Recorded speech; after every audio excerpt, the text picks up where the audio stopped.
going to Florida, and we're going to bring you back a victory to Jackson. God to y'all. What'd you say now, Chuck?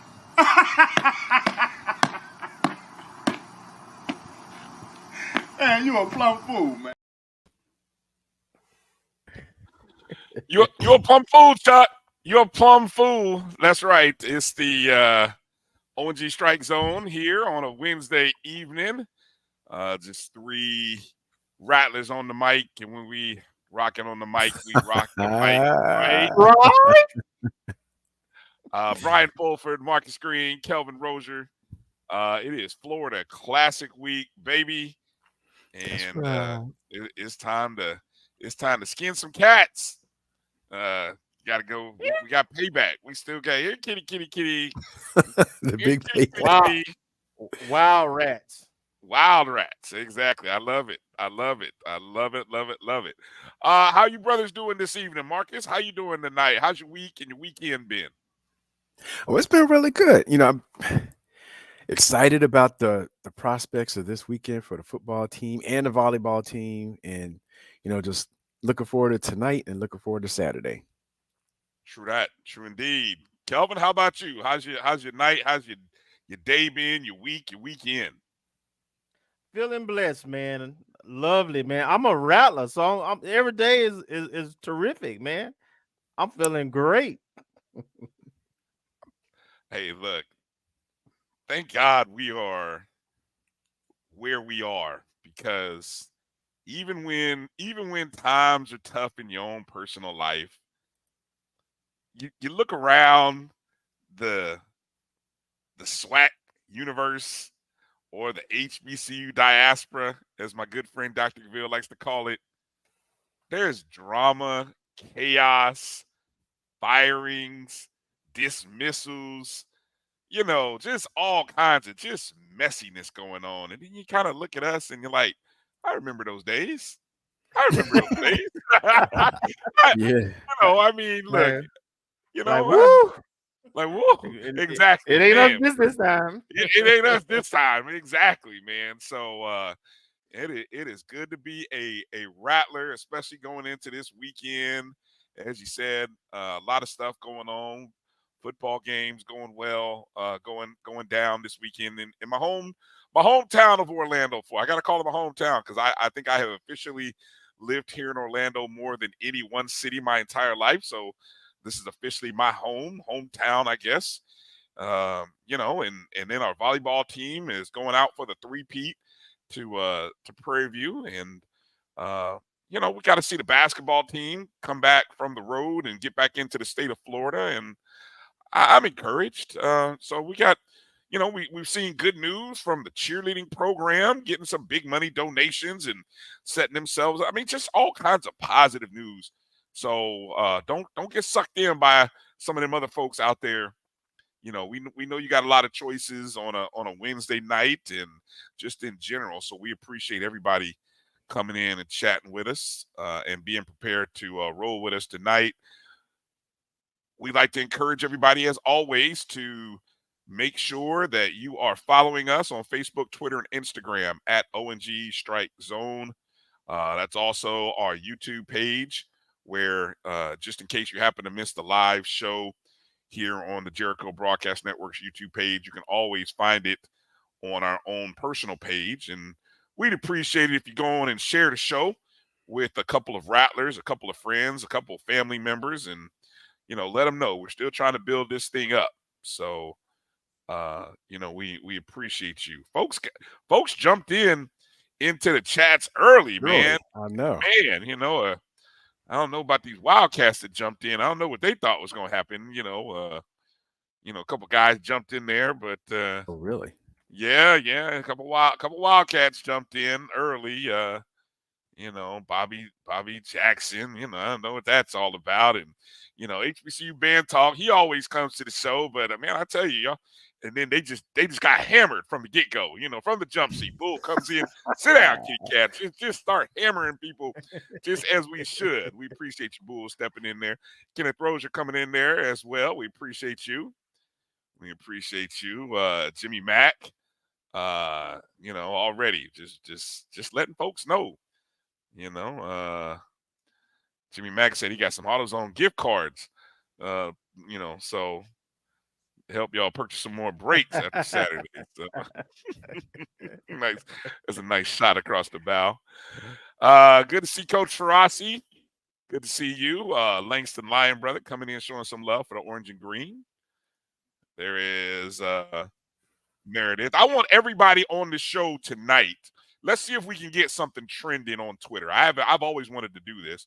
So on Twitter or X, you know, those of you from X, just type in #BeatBCU. Let's see if we can get that trending on Twitter tonight. Go ahead. If you want to quote tweet the broadcast of the show, you could do that and then put #BeatBCU. Let's see if we can get that trending by 9 o'clock. #BeatBCU. Let's just see how that works out tonight. Melissa Wilson. Good to see you, Melissa. Mary 305. Always enjoyed. Hey, Mary. Thanks for coming in, as always. B. Starks. Appreciate you coming in. Always appreciate your support and love of the program and everything we're doing in the Black College Sports Network. Marcus, appreciate you and your support. Marcus. Good to see you. Looking forward. Don't mess me up every week when y'all do that. Yeah, Marcus. Marcus. Tony, good to see you, man. The high checking in. Ashton Harris, good to see you, Ashton. Happy birthday, my brother. I think you had a birthday last week or this past weekend, if I'm not mistaken. My Scorpio brother. Yeah, so happy birthday, Ashton, to you. Hey, by the way, mine is Saturday, game day. That's my birthday. I want to celebrate now. Don't make me mad on my birthday. I was going to mention that. Yes, Kelvin's birthday is coming up on Saturday on game day. So, we'll make sure to celebrate and do that right. Tremaine Ellis, appreciate you coming in, Rattler. MMAC Webb, MMAC Webb, strike again. Yes, indeed. As always, love to see you. Tamara T, glad you made it in. Thank you for coming in. Let's see. Kenneth Rozier checking in. I don't know if I shout out Kenneth already. I may have. I don't know. Mr. Campbell checks in. Steve Campbell checks in. Appreciate you coming in. Kylan Chavis, let's go. Good to see you. Thanks for coming in early. Appreciate you. Montre Bennett. Look forward to seeing y'all on Saturday as well. Make sure you got to. I noticed on the ticket thing they already opened up the terrace section for so the couple of wins on that the FAMU side. Oh, that was on the FAMU side. I was going to say I was wondering what side that was. They had to do it on the FAMU side because FAMU people didn't want to sit on Bethune side, so they had opened up the terrace for us. That's good. That's good. Miss Joanne, thanks for checking in from Cali. Appreciate you coming in, where it's late afternoon on the west side of the country. So we appreciate you checking in. The hell Wildcats. Chuck Hunt checking in from Monroe, Louisiana. Chuck, always good to see you. We appreciate you. Our good friend Keith, Fangs Up Podcast, checking in. What's up, Keith?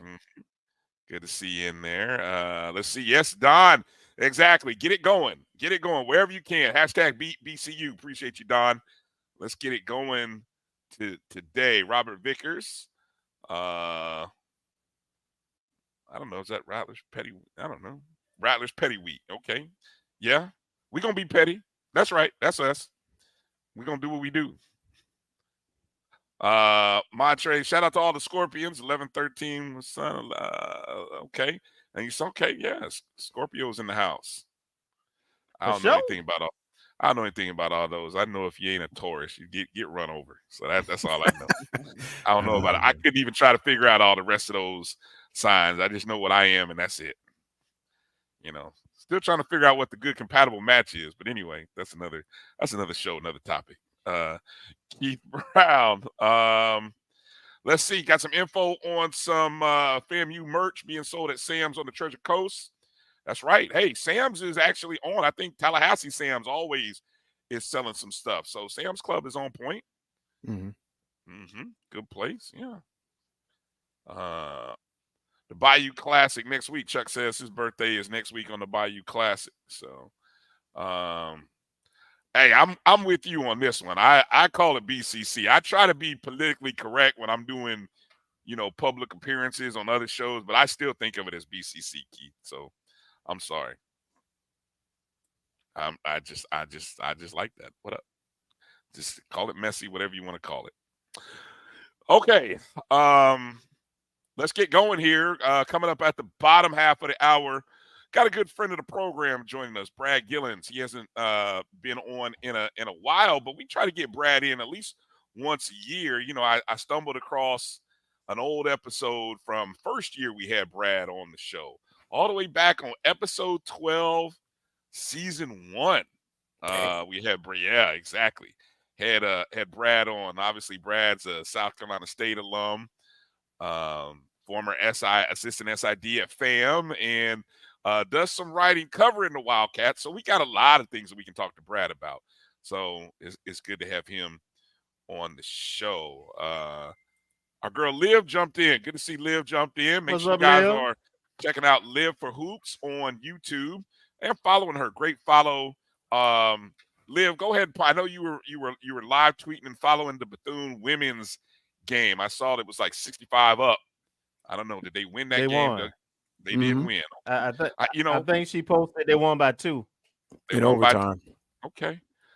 Interesting. Yeah, we'll get into talking about these early weeks for the HBCU. Some are doing well, some not so well. So, but anyway, we're gonna keep it positive as much as we can on the show. Want to remind everybody, go ahead and donate to the Rattler Athletic Fund while you can.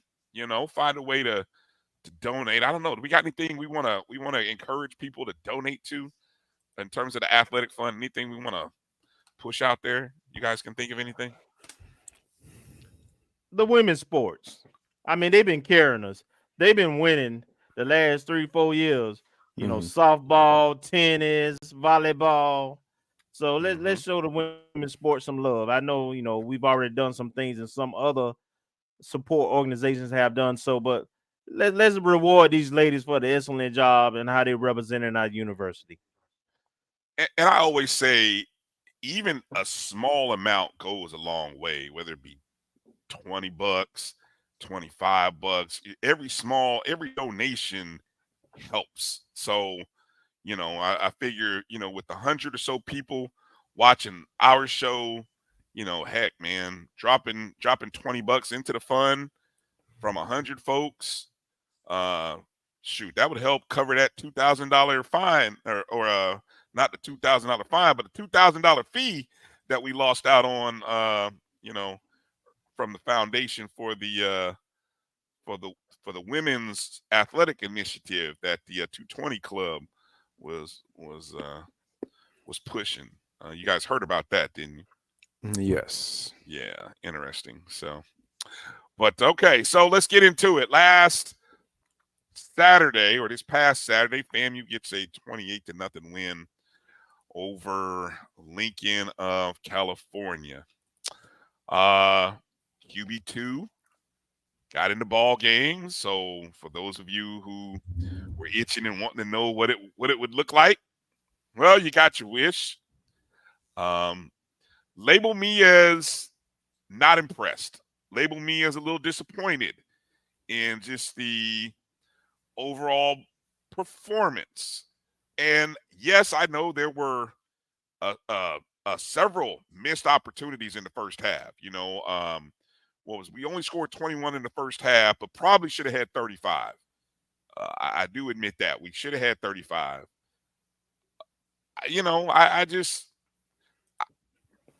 I think when you go and look at the numbers, and the numbers were, I don't even have it pulled up, but I think it was like 8 of 18. Yeah. 8 of 18, and I just the overall, the fact that we got 28 points, and yeah, there were opportunities when we could have had more. I mean, we should have had 40, probably could have had 50, But again, I tried to temper people's expectations. That's not who we are. We're not that team that comes out and hits a mosquito with an axe.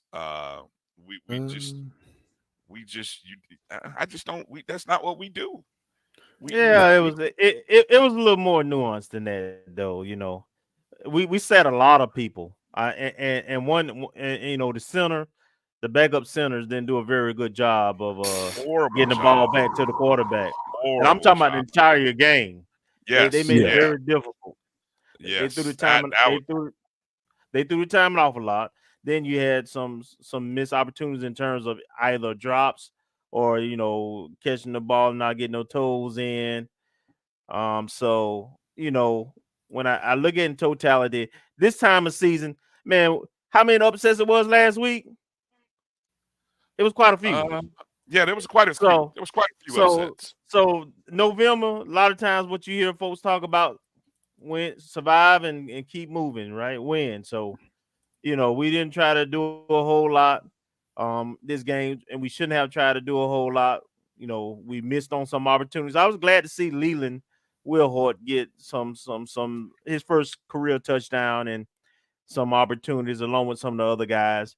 And I'm not this particular time, I'm not too critical in terms of the performance. The important thing for me is that those folks got reps, particularly the backup quarterback and so forth, get some live game action. Now, in terms of the opponent and playing that opponent, I'm going to be a little more critical when we get to that point.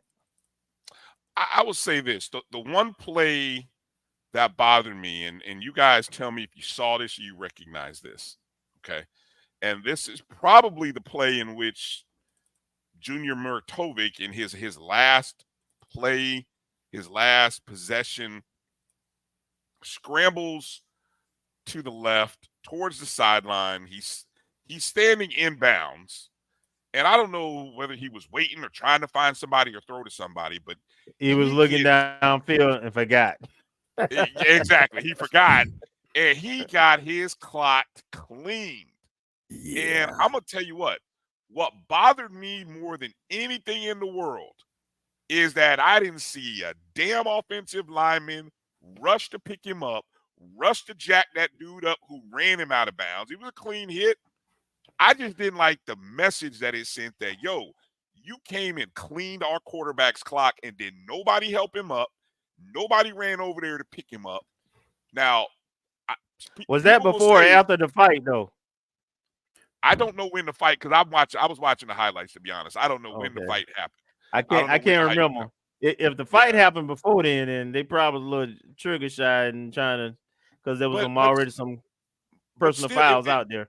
It's that thing that coach. It's okay. I'm gonna relate it in basketball. Basketball terms, when we have a guy hit the floor, I am triggered when I don't see my entire team rush to help the teammate up off the ground. Tremaine Ellis said it was after the fight. Okay, okay.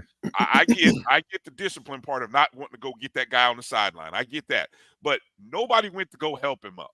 Nobody went to go help him up, and that bothers me, because if that guy becomes your QB1 for whatever reason, then I think there's got to be some level of respect for your quarterback. If the second team is in there with the second team quarterback, I want to see the offensive lineman go pick him up. And I always say, when I watch games and I watch, and you can watch whether it's college or pro, when a team is bad, people don't look, the offensive linemen, they don't pick up the quarterback.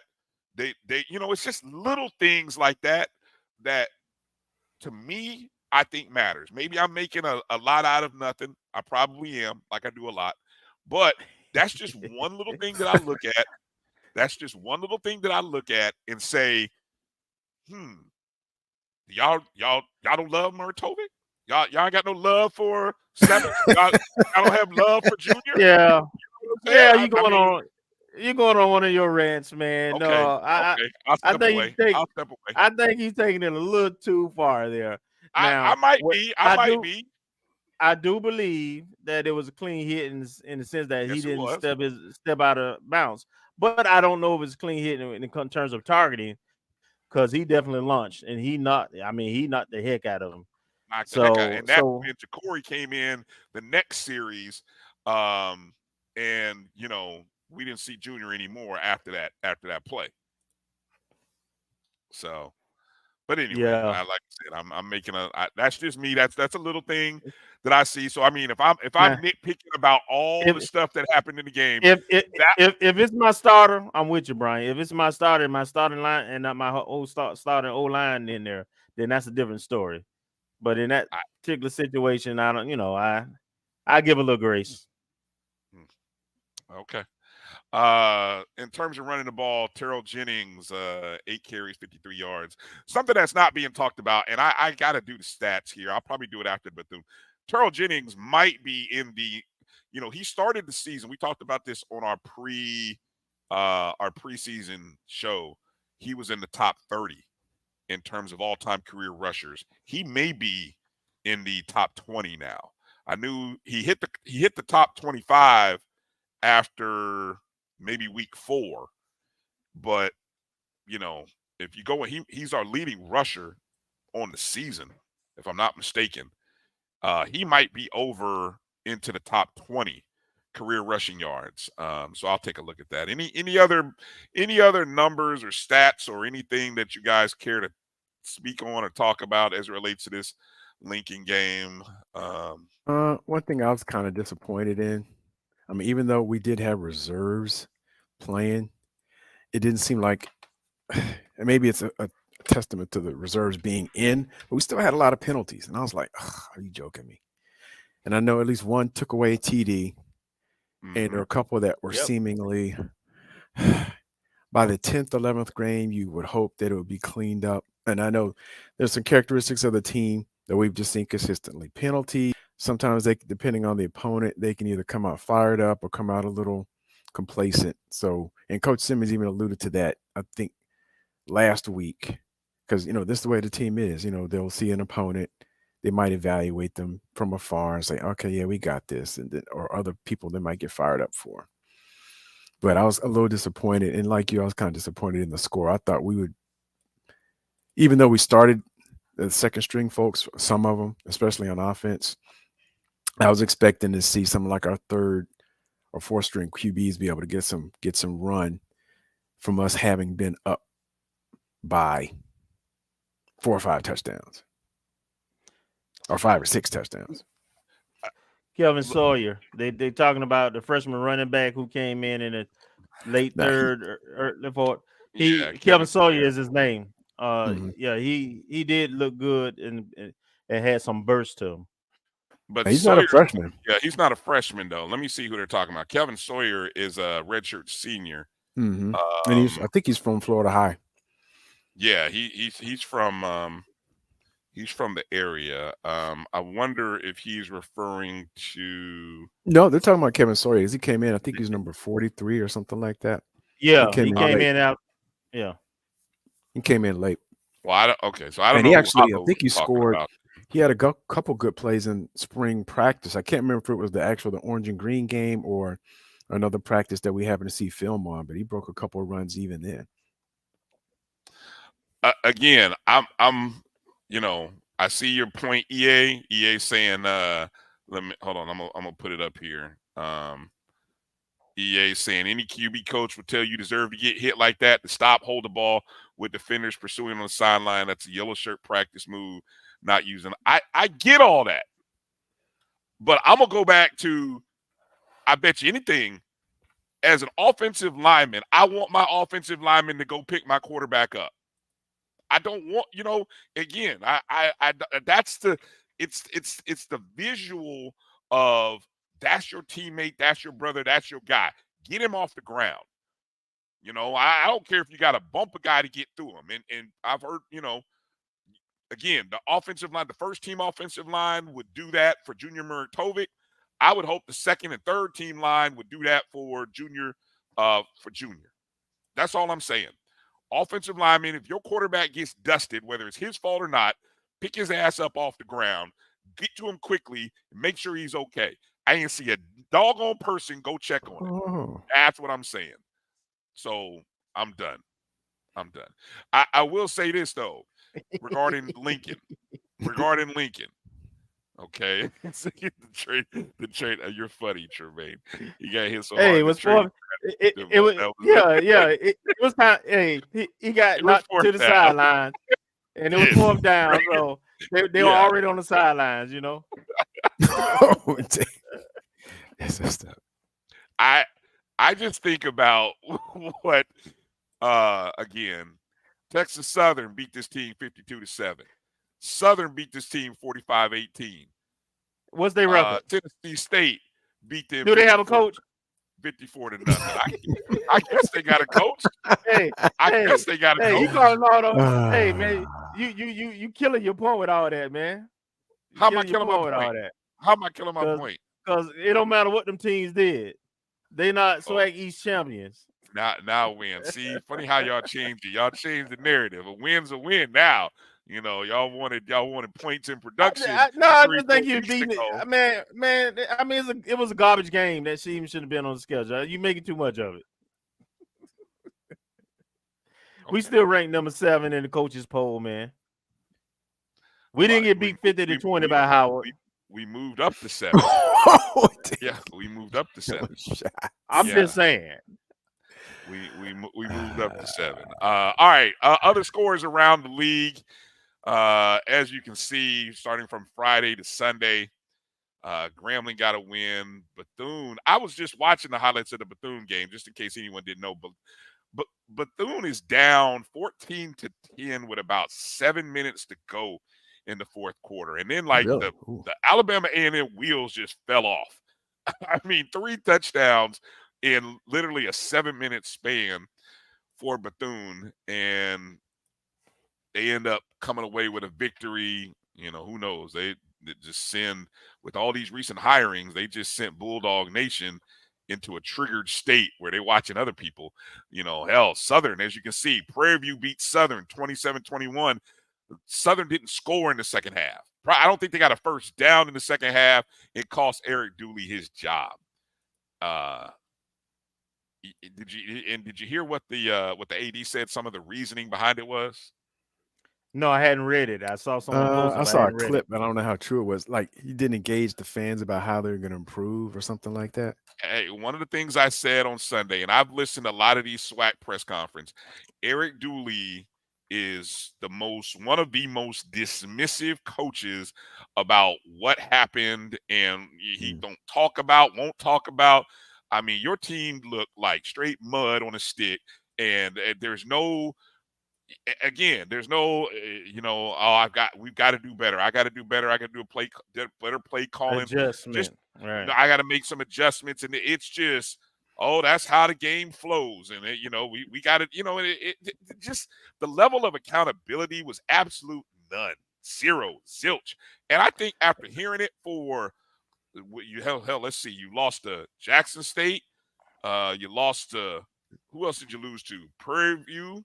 You lost to FAMU. I mean, you could run clips, and I'm sure somebody is going to just run clips on all the stuff that Eric Dooley said following those losses. It'll sound the same. And so, I think people just got tired of it, man. And they cut bait after the 2.5-year mark. It ain't even a half year. Yeah, well, 4-year contract. Yeah, cut bait. He's just finishing. This would have been his second full season now. So he didn't even get 2 years. And Brian, I hear you, and so forth. But as a former administrator and just being fair and reasonable, when sometimes you evaluate wrong or, it ain't fit. But in this case, he had been there. He did go to, regardless how he got there, he did go to the SWAC championship game last year. So I think, you got to get a man 3 years. Because potentially you done thrown the program back another 2 more years now. Yeah, well, I think that's why they cut when they did, is they realized that let's do it now while we can get ahead. We can be the first on the block for any new coaching candidates. Good luck with that, man. Yeah, exactly. You don't fire your way. I'm going to say this. You don't fire your way into success. No. You have to invest. When you realize no, listen. You have to invest to have success, right? Everything is not the coach. There's a whole lot of things that happen prior to game day and on game day that impacts winning. Nutrition, support systems, emissions, compliance. I mean, starting quarterback, play calling, strategy. The man went to the championship last year. He went. Okay. Did he not go to the championship last year? Year one. Did he win it? He went there. How many teams go there? Did he win it? You speaking like a fan. I'm speaking like somebody who recognizes I have a proud program and I got a fan base that's you got a proud program that compete for championships as part of it. Yeah. It's one thing if you're not competing, but you're gonna have a bad year sometimes. A coach may have a bad year sometimes. Last year was not a bad year for them. He was ahead of schedule, remember? At least that's what they said. That's what they said. And look, for Roman Banks, the AD over there, that's the issue because, yeah, you got rid of – I don't think they should have got rid of Dawson Odoms, but they did. And maybe they shouldn't have got rid of this coach, but they did. And so now you got to get it right. That's the hard part. Well, no, the hard part is you decided to go in that direction 2 years ago in spite of the fan base. Yeah. You let a retired head coach push you and his supporters push you into making it higher. That ain't Dooley's fault. I'm just saying, if Dooley got to go, the person who hired him should have to go too. Trust me, that he he may not be far behind. Listening to some people that I've listened to at Southern. Hey, let's take a break. There's those other scores. We'll talk about those other scores, especially that last game there that happened on Sunday. Woo, bloody massacre in Texas. We'll talk about that. Yeah, we'll talk about that and more coming up on the other side. Brad Gillens is going to join us, so we're going to get into talking about what's happening over at South Carolina State, but we're also going to get into talking about this Bethune team and find out this little bit of magic that they got, that they kind of pulled out of a bottle over the last couple of weeks. We'll find out how real it is on the other side. You're watching the O&G Strike Zone. We'll be back in a moment right here on the Black College Sports Network. It's never too early to plant the seed, to share the tradition, and instill a sense of pride in your HBCU with your little ones. HBCU Pride and Joy Children's Boutique helps you share your school spirit with a wide selection of adorable kids apparel and accessories officially licensed from your favorite HBCU. Visit hbcupridejoy.com and follow us on all social media at HBCU Pride Joy on Facebook and Twitter. This is Brian Fulford. A.D. Drew and I are co-hosts of the BCSN Sports Wrap. We talk about all things related to HBCU athletics. From the games, teams, coaches, and fan interest stories, we cover it all. You can find our shows on Facebook at BCSN Sports Wrap, YouTube at MyJBN Online, and everywhere you listen to podcasts like Anchor, Spotify, Google, and Apple Podcasts. You can also find the show on the Jericho Broadcast Network's app. Make sure to download. We look forward to you joining the conversation and being a part of the show. I'm returning to Clinton Paris, and Tampa's my community. I grew up here, went to school here, and my wife and I make our home here. What makes Tampa special are its people. So when I represent someone injured in my community, it's personal. Call my office and speak to a real lawyer and not some referral service. I will fight the insurance companies to get the settlement that you deserve. At the law office of Clinton Paris, we take the pain out of being hurt.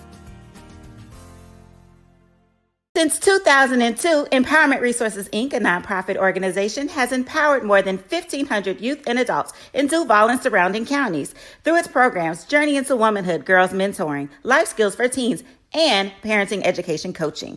To get involved with programs, volunteer, or donate, visit www.empowermentresourcesinc.org. Follow us on social media, facebook.com/empowerment.resources and instagram.com/empowermentJAX.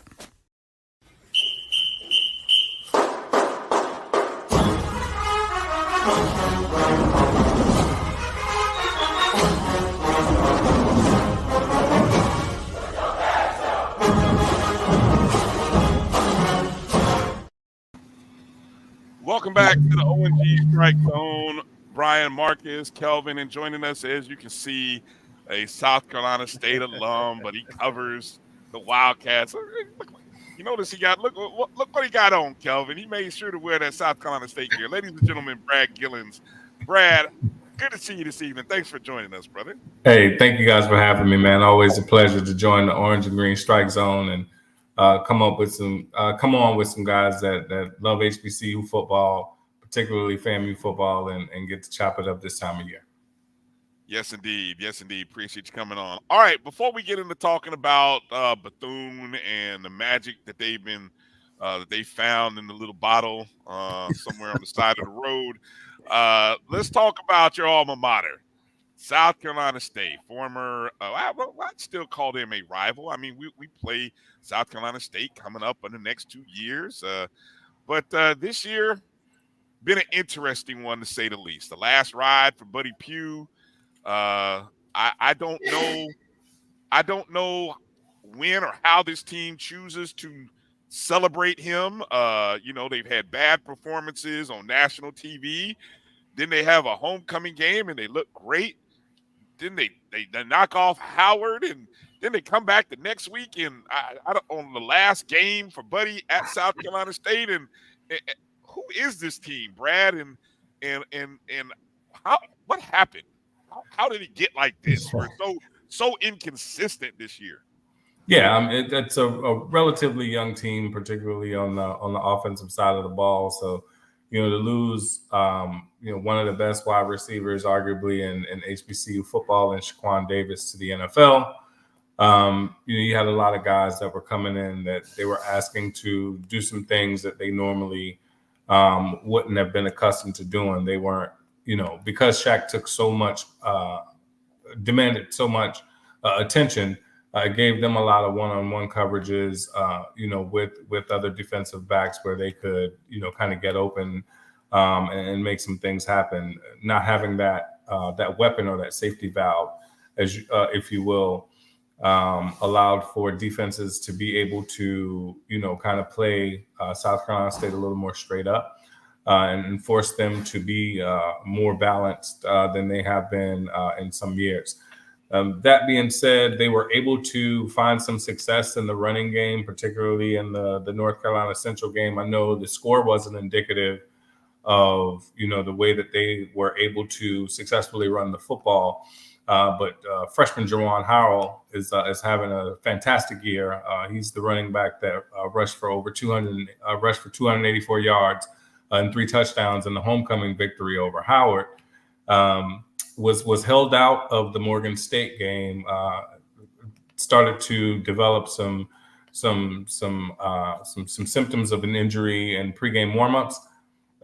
Prior to the game, they didn't want to take a chance on kind of getting him hurt, so they held him out. And as a result, you were able to see what transpired in the Morgan State game. So this team has really kind of been they operated as kind of a Jekyll and Hyde this year. Defense has they've been solid. They haven't been they're not the championship defense that we're used to seeing, in the Garden City of Orangeburg. But all of that said. It was really, this year was really kind of a coronation of Coach Pugh and all of the success he's had over his 22 years at the helm at South Carolina State. Kelvin, go ahead. I don't know if you want to ask Brad the next. I'm gonna get him about South Carolina State. Go ahead. Hey, well, one thing I know you didn't mention, Brad, was your 6-year senior quarterback, Corey Fields. He should have been more consistent. He should have looked better this year, and that was part of your problem too. That being said, and you can respond to that while answering this question. So where are we with the AD search? Where are we with the coaching search? So what the All Nation talking about? Yeah. So as it stands right now, head football coach Oliver Buddy Pugh is actually kind of playing double duty, if you will. The interim athletics director, Keisha Campbell, who had done a remarkable job, and kind of stabilizing things and really doing some wonderful things at the university over the last several years, decided to, step away literally the week before homecoming. Coach Pugh then was inserted as the interim AD as the national search is performed to find a permanent AD. What I can tell you is not a job that he wants to take on permanently. His wife has basically told him, "You're coming home." So I guess after being there for over 20 plus years, I think she's ready to have some time with him. He has grandchildren, so he wants to be pop and be able to be home and spend some time with them. But with that being said, the search is on for a permanent AD as well as a permanent football coach. One of the great things about what has happened over the past year, if you will, is Coach Pugh announced at the beginning of the season that this was going to be his final year. So coaches knew there was going to be an open vacancy. It gave the administration who was there, as well as the president, who was going to be heavily involved in the search process and the decision-making process, an opportunity to be able to take a look around the college football landscape and determine, who they want to target and who they want to go after, and really kind of put together a good concerted effort on determining who that next coach for South Carolina State is going to be. I mean, we've had 3 coaches in 45 years. And so as Coach Pugh alluded to in one of his press conferences just a couple of weeks ago, you can liken South Carolina State to the Pittsburgh Steelers of the NFL. And in that, it's not a job where we're looking to have somebody come in and hit lightning in a bottle and be there for 2 to 3 years and then move on. When we hire a coach, it's really something where we want to take a look at, who wants to come in, kind of continue the legacy at which, Coach Jeffries, Bill Davis, and now Coach Pugh have been able to, solidify in not only HBCU and Black college football, but in FCS football as a whole. So it's definitely going to be something where, they want to be very intentional about, who they're looking at and what their intentions are and kind of, what they can bring to the university as far as, fundraising and, being able to be an ambassador and a steward for the university and for the athletics department at large. College football landscape is changing drastically from 22 years ago when Buddy took over at the helm with, NIL and merchandising deals and,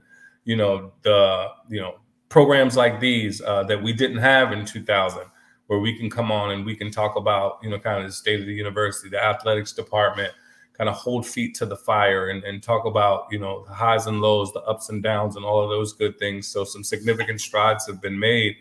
So we're looking for a coach who's going to be innovative and be able to, adapt to all of the changes that have been made over the college football landscape over the past 20 years.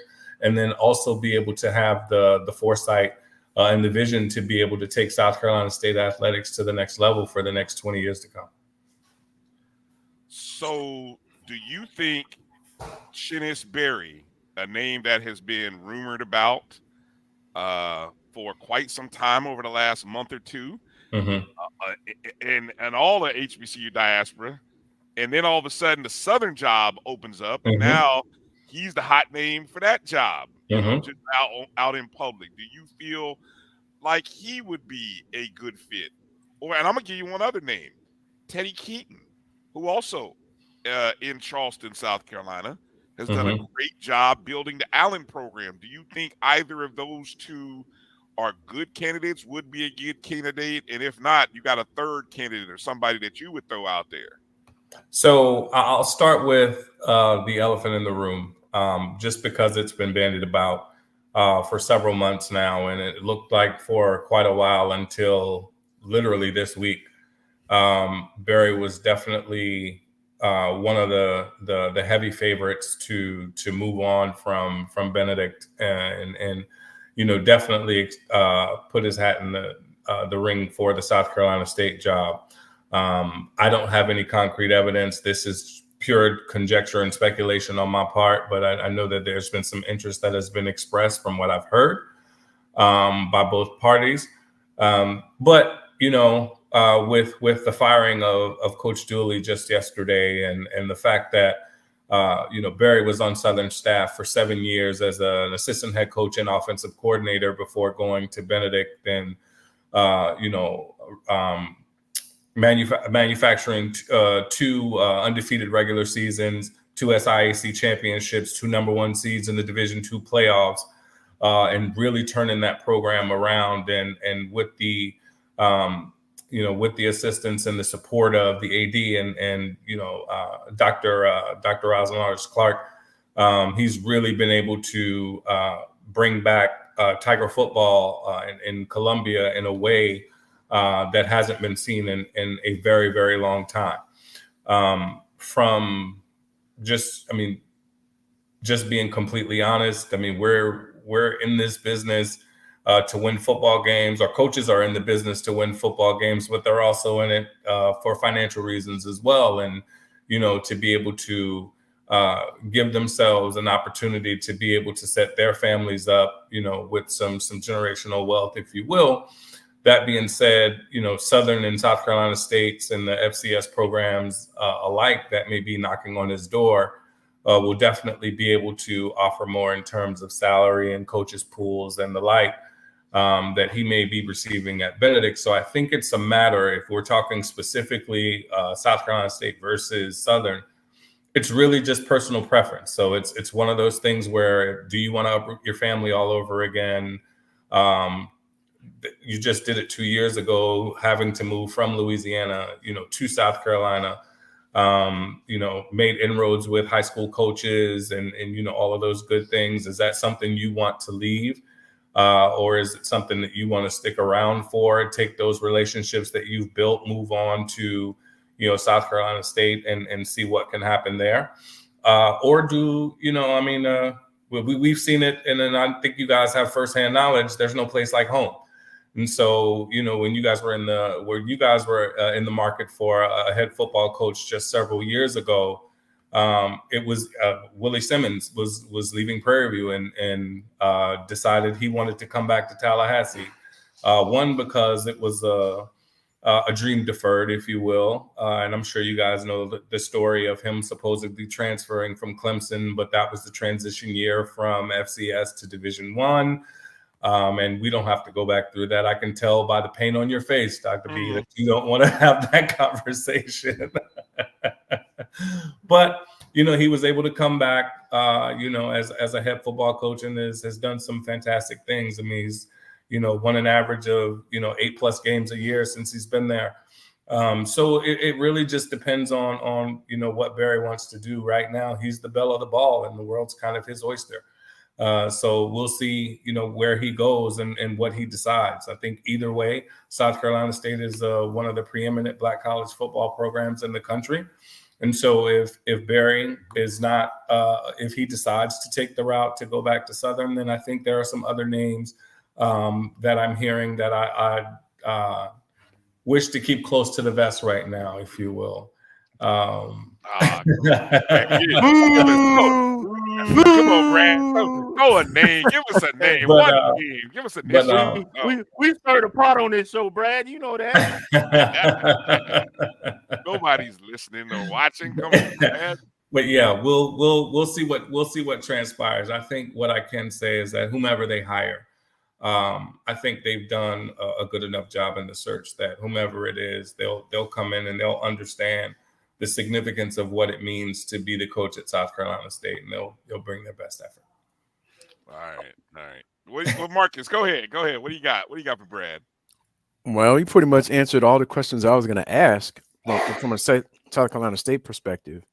And I was wondering, I guess, you can't give out names, but in terms of fit, because I know Chennis Berry has done a great job at Benedict, but just because he has a knockout record at one school doesn't mean he's necessarily a fit for South Carolina State. From, I guess, the analogy of using the Pittsburgh Steelers in the NFL, what coach, either someone named or someone that we hadn't considered would be the best fit for the culture of South Carolina State. And I guess tied to that, I guess the attractiveness of the job. As I know, a couple of years ago, there was some, but I guess before you hired the permanent president, there was some shaky footing at South Carolina State. But I've seen articles where enrollments improved and things of that nature, and how much more or how much better of a footing or perception is the job now that there's a little bit more stability versus if it had been a couple of years ago. Yeah, well, even though I don't despite think, the interim AD resigning. Yeah, I mean, even with, everything that was going on from an institutional level that never had any bearing on the prestige of the football team or the athletics department as a whole. That being said, Colonel Alexander, retired Colonel Alexander Conyers, who's the president of South Carolina State, has come in and he's done a remarkable job of engaging the community, the alum. I think homecoming this year was one of the most well attended that we've had within the last, 15 years or so. And just to not to age myself. And you weren't talking like this at homecoming. I saw the pictures. not to You petty, man. You petty. Not to age myself, but I celebrated my 20th anniversary graduating from college just this couple weekends ago. So it was really an exciting time. It's an exciting time in Bulldog Country right now. There are a lot of really good things going on. Enrollments on the upswing. People are excited about what's going on in Orangeburg, and I think with this changing of the guard, with Coach Pugh leaving, after 22 years at the helm and being able to bring in some fresh young minds, I think that's definitely going to bode well. Marcus, to answer your question about where I think the fit lies, it definitely needs to be somebody who understands the culture. Number one, of HBCU football, number two, of South Carolina State. That doesn't necessarily mean that it needs to be an SC State graduate. It just needs to be somebody who understands the culture, somebody who wants to come in, who definitely wants to run an attack that we're seeing in college football today. So I mean, I would imagine they'll be running some variation of the spread offense, and definitely, I mean, the hallmark of South Carolina State from as long as I can remember to now has always been their defense. So it definitely needs to be somebody who's laser focused on defense, whether it be them being a defensive minded coach or just ensuring that, the staff that they are able to bring on is able to, continue that mantra and that tradition of defensive excellence that we've been able to enjoy, over the past 50 years. Okay. All right. Brad, for those who aren't familiar or who let people know your coverage of Bethune-Cookman is where? Yeah, so I've been covering Bethune-Cookman for hillwildcats.com for roughly 7-8 years now. In that time I've seen, I've covered, from Coach Jenkins to Terry Sims and now Raymond Woody. I've seen, them at their peak, I've seen them, kind of in between, and I've seen them, kind of have their lows. What I will say about this Bethune-Cookman team is they're in a rebuilding year, if you will. They had selected a coach initially. Things didn't go the way that they were supposed to.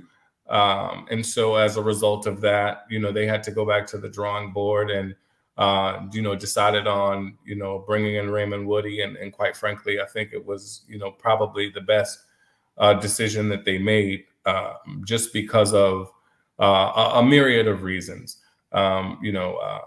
Woody has been he was a seasoned coach, heck of a recruiter. Has coached at the FBS level, at the FCS level. So I mean, he kind of understands how it's done at the highest level, all the way down, all the way down. And so, with that being said, their defense has been solid all year. The offense has taken some time to kind of come around.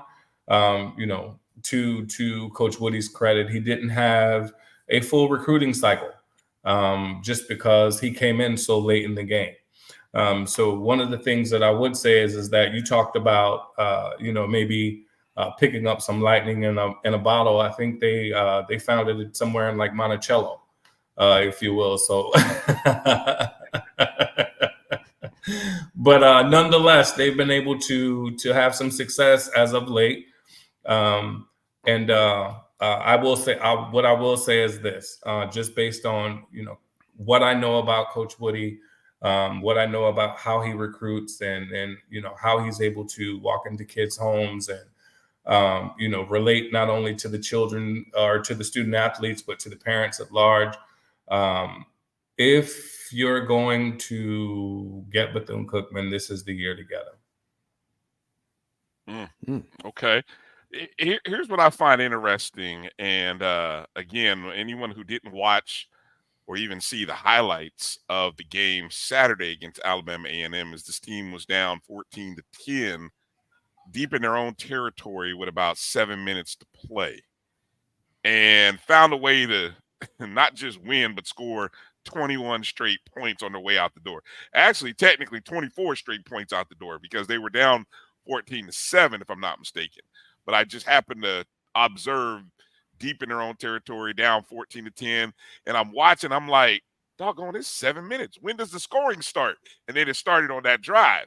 But this is a team that has been competitive, and they played the three best teams. Well, obviously they're in the East. So let me back up for a second. I had to check myself there, because I'm looking at the schedule and I'm like, oh, they were competitive against Jackson State. Yep. 6 points. 5-point loss to Alabama State. Texas Southern, who we just saw boat race a team that could be in the SWAC championship, 3-point loss.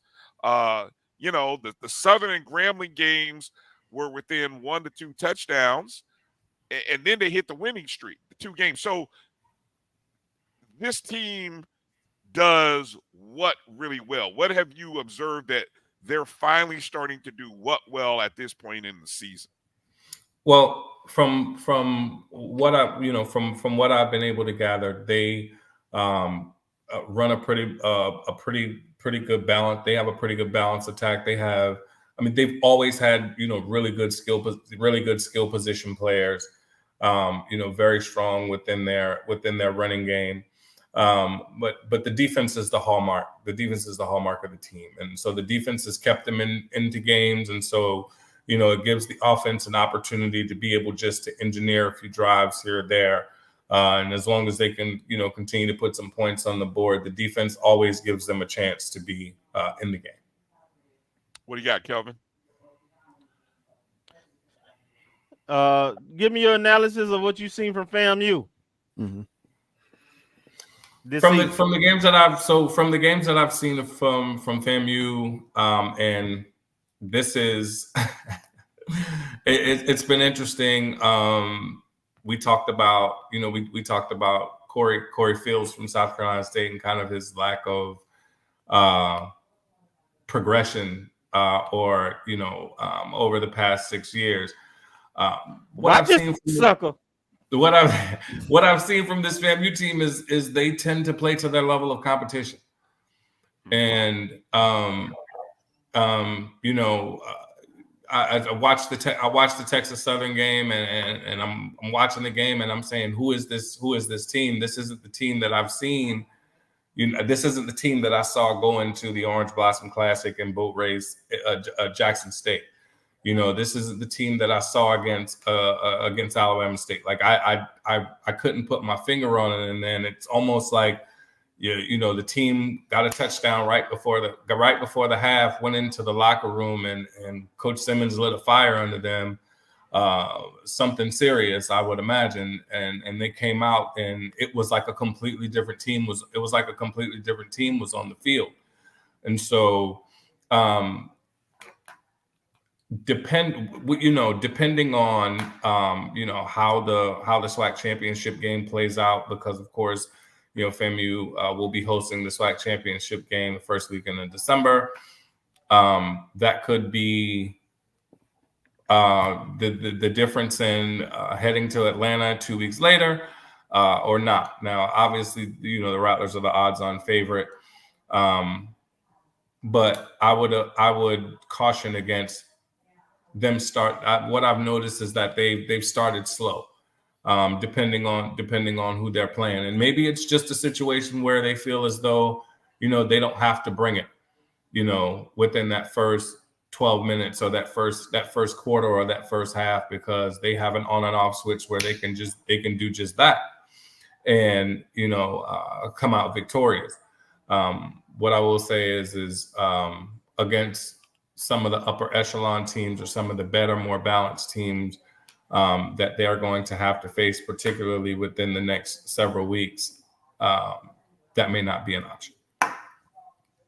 Okay. Marcus, go ahead and close it out here with Brad. What do you got? I guess the question everybody probably is curious, what's your projection for the Florida Classic? I think FAMU wins their third in a row. I don't think, now I say that with the caveat, I don't expect it to be a blowout by any means. It's a rivalry game. It's quite frankly, Bethune-Cookman has nothing to lose in this game. FAMU has everything to lose just because they don't want to go into the SWAC champion. They don't want to back into the SWAC championship game after a loss, especially to an in-state rival. So, with that being said, I would expect, these games are, you never really can tell, if you would have told me in 2010 that FAMU was going to win that game, I would have called you crazy. And so stranger things have happened in this game. Dr. B, you said you weren't going to talk about it, but I'm going to bring it up. First overtime game in Florida Classic history, 58-52. If you would have Ben Doherty threw for 462 yards. If you would have told me Bethune-Cookman was going to win that game, I would have called you crazy. So we've seen some things, some stranger things happen in this Florida Classic game. But I do expect at the end, when the clock strikes zero at Camping World Stadium in the city beautiful of Orlando, Florida, I would imagine that Florida A&M will come out victorious. Good man. Brad, is there any truth to the Davis? What is that? I don't know who did this, but there's no truth that Bethune is coming out in these uniforms. They always have a flair for coming out in dramatic helmets and new uniform. This is not the uniform of choice this weekend. Is that correct? Can you confirm or deny that? I can neither confirm nor deny. Okay. What I will say is this: I expect them to come out with something different. They always do. Bethune-Cookman, for what it's worth, has been literally the Oregon of HBCU football. I think they have more uniform combinations than any other school in FCS football, for that matter. That being said, I definitely expect them to come out and don something that we haven't seen probably all year. But I don't expect this. That's for sure. October is Breast Cancer Awareness Month is done. I think we can suffice to say that they're probably not going to have on pink cleats. All right. Well, I mean, or leopard. We'll say this: it would really be a bad look for FAMU if they did come out with these, and then. Exactly. It would be. So be careful what you ask for, sir. Be careful. It would be a distraction for sure. For sure. That'd be a hellified uniform switch. Come out in something solid and then come out with this in the game. But anyway, all right. Well, it's all in fun, Brad. Appreciate you. Absolutely. Hey, appreciate you stopping in and talk with us. Maybe offline, you'll drop us a nugget or two so we keep our eye on some South Carolina State coaching candidates, because that's where all the tea is. That's what we'll be. That's what we all be watching. And then of course we renew the rivalry next year. Yes. Yes. Yeah. Kudos to. Oh my God! Why am I drawing a blank on? She's not there anymore. That's why No. I'm not there. talking about ours. Tiffany Dawn Sykes. Yes. On kudos to Tiffany Dawn Sykes and Keisha Campbell for getting the paperwork squared away and making sure that the game was renewed. Because I'll be honest with you, guys, it's always a well-attended game. Our fans love when you come to our fans love when you come to Orangeburg, and in turn, love coming down to Tallahassee. I know you guys love coming so you can get some Brown Derby. We love going to Guthrie so we can get a gut box. And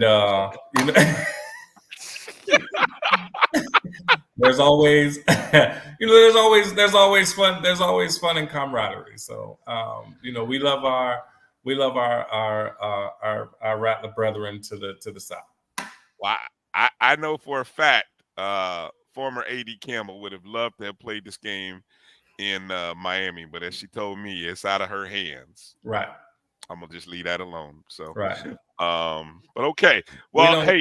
Well, if I have anything to say about it, based on what I remember about neutral site games with FAMU, I don't want to play any neutral site games. I've had enough of that for a lifetime. Trust and believe. All right. Well said. If you know, you know, right? All right, Brad. Appreciate you, man. As always, thanks for coming on, spending some time with us tonight.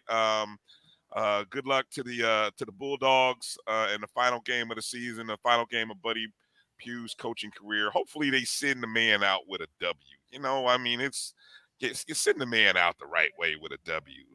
Please, God. Okay. Brad, we'll talk later. Thank you. Absolutely. Thank you for having me, guys. Take care. All right. Brad Gillens, ladies and gentlemen. Let's take a short break, come back, and get into what the scenarios are looking like over in the SWAC West. And then we got to mention what's happening over in the MEAC country. Just as my good friend AD Drew calls it, complete MEAC-ish type things going on over there in that conference. Say MEAC. Again. Who would be surprised, right? All right, we'll be back in just a moment. You're watching the O&G StrikeZone right here on the Black College Sports Network. If you think all pads are exactly the same, think again. This is Always Ultra Thins reinvented with the Always Triple Protection System. This pad wicks gushes 90% faster, absorbs even more so you can feel dry, and locks odors in. Rethink your pad for up to 100% leak-free and odor-free comfort with the totally reinvented Always Ultra Thins. This is always like never before. The Cuvée Group is a Florida-based marketing and training consulting firm.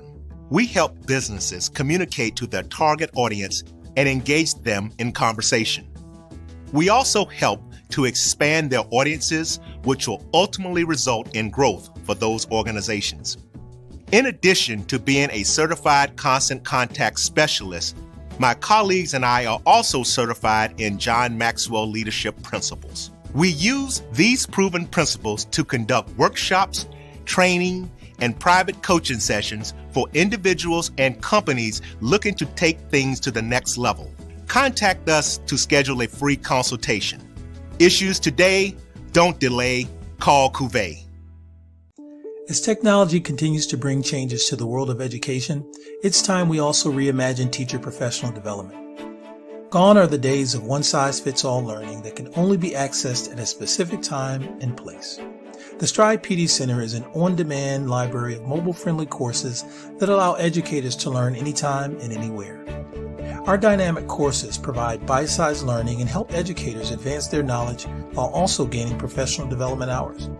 The best professional development plans are those that include a level of flexibility and choice for educators. Whether you're a teacher, school, or district, visit us today to take charge of your learning.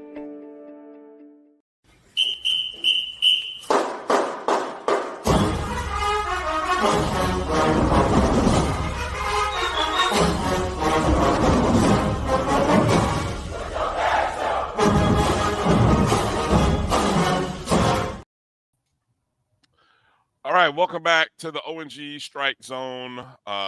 Brian, Marcus, Kelvin here. Appreciate you guys. Guys, make sure to hit up Brad at Czar Telestrator. Let him know you appreciate him coming in. We'll definitely be keeping tabs on that South Carolina State thing as we go. All right. Just take a second. Let's come back to what happened in the world of football over the weekend. Again, you couldn't have missed it, but in case you did, you missed the game on Sunday where Texas Southern just inexplicably just opened up a can. It was probably the second biggest upset of the weekend. Kelvin, that was like a BJ's or Costco size can. Yeah. I was stunned and amazed. And Ladarius Owens ran wild, 200 yards, became like the all-time leading rusher in Texas Southern history and everything. I mean, just good Lord, man. I tried to warn y'all. What I've been saying all season? Don't trust the West. Yes, indeed. That's what you've been saying. Yes, indeed. Yeah, you said it. Okay, so what that means is Alcorn went from being in first place by themselves to now tied with Prairie View and really, losing they had control of their own destiny pretty much going into the final game of the season.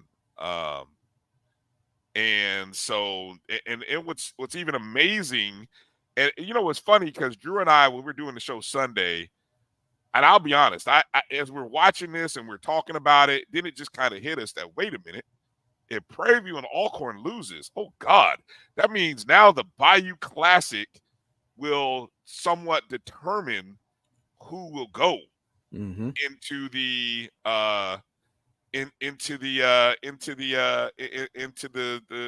SWAC championship game. And it got even juicier because, if that comes to that, and I didn't realize that until somebody posted it earlier today. I want to say Yard Talk, but I'm not sure if it was her or somebody else, that the guy who's taking over as the interim coach at Southern was the interim coach at Grambling when Fobbs got fired. Right. Two seasons ago. 2 seasons ago, that coach who was the interim coach for Grambling went over to Southern because they didn't retain him at Grambling when Hugh Jackson came over. So then he ended up going over to Southern with Dooley. And then, because they had an interim coach at the time as well, because they had already let go of, they let go of Dawson Odoms before, and they had an interim coach that entire season. So they didn't stick with him at the end of the year. Ended up going with left. Who? Dawson. He went to Norfolk. Okay. No, he's talking about the interim coach that coached in 2000. That game was an interim coaching game where you had one interim coach and then a recent interim coach, right? So Grambling ended up winning that ball game, and then that coach joined the staff with Eric Dooley over at Southern. And now, what do you know? He's actually coaching in that contest against Grambling, as well as Noah Bodden, former Grambling recruit. It will probably get some action in that contest. So for those who are looking for a juicy handicap, there's your juicy handicap. All right, so this is what the West looks like, the Wild West, as it's called. So Prairie View now controls their own destiny. If they win out, and this week they got a tough one. They play Alabama State. But if they win that game, they're coming to Tallahassee. But again, but if Alcorn wins by beating Jackson State, they got to go to Jackson State and win now, and Prairie View loses to Alabama State, then it's Alcorn who gets in. And then the third scenario, as we just mentioned, that if somehow, which right now, by what I recently saw, the two East schools, Jackson State and Alabama State, are both favored over Alcorn and Prairie View. If that holds true and those two teams win and Grambling beats Southern, guess who's coming to Tallahassee? Oh, Hugh Jackson and Grambling are coming to Tallahassee out of nowhere, and there's Grambling. You win the West, and you win the West, and you win the West. I think that graphic is off a little bit. How so? Well, because it says under Grambling, it says JSU lost. That should be Alcorn lost. Okay. And I know you didn't create it, so I'm not blaming you. But well, good catch. Yeah. So yes, you're right. So Prairie View and Alcorn lose is what it should say. and Grambling. Grambling wins. And so we would at the very least, and I think Coach Simmons recapped this during the 220 Club QB Club today. Yes, he did. But so if both Alcorn and PV lose, we got to wait till Saturday evening after Thanksgiving to figure out whether Grambling wins or if they lose. And then I guess if they lose, all three of those teams lose, then I think the tiebreak goes to, I don't know who. But so the tiebreak goes to Prairie View. Prairie View. Yeah, go to Prairie View. So they would eventually bubble back up into the the SWAC West rep if they lose. So how that works, it all works based on division record. Like right now, that's why if Grambling, if Alcorn and Prairie View lose, Grambling by beating Southern has the best division record. Remember, all those teams would be 5-3. Grambling actually would have the best division record because remember, Grambling, let's see, they only lost in the division. Yeah, right. Their only loss in the division is to Alcorn. Right, and that's by 1 point if they had to go down to points. Correct, by 1 point in a field goal. So, but the thing is, if Southern were to win, right? Southern, who would also then be 5-3, they lose out because they have lost to Alcorn and Prairie View. And then it goes down to Prairie View versus Alcorn again. And then that's where Prairie View again has the tie break over them. So that's by virtue of a head-to-head win. Again, what do you say, Kelvin? Don't trust the West to keep it simple for us. And just know it's chaotic. Just know it's chaotic. But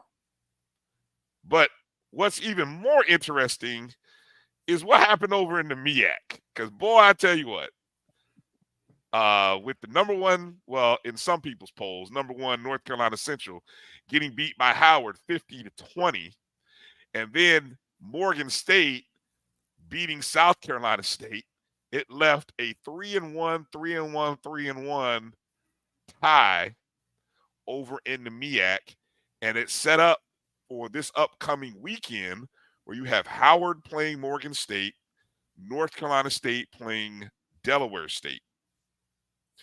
And so how that one's going to go is this nice little graphic. Okay, if Howard wins, defeats Morgan State, Howard is coming to the Celebration Bowl. They win the MEAC title outright.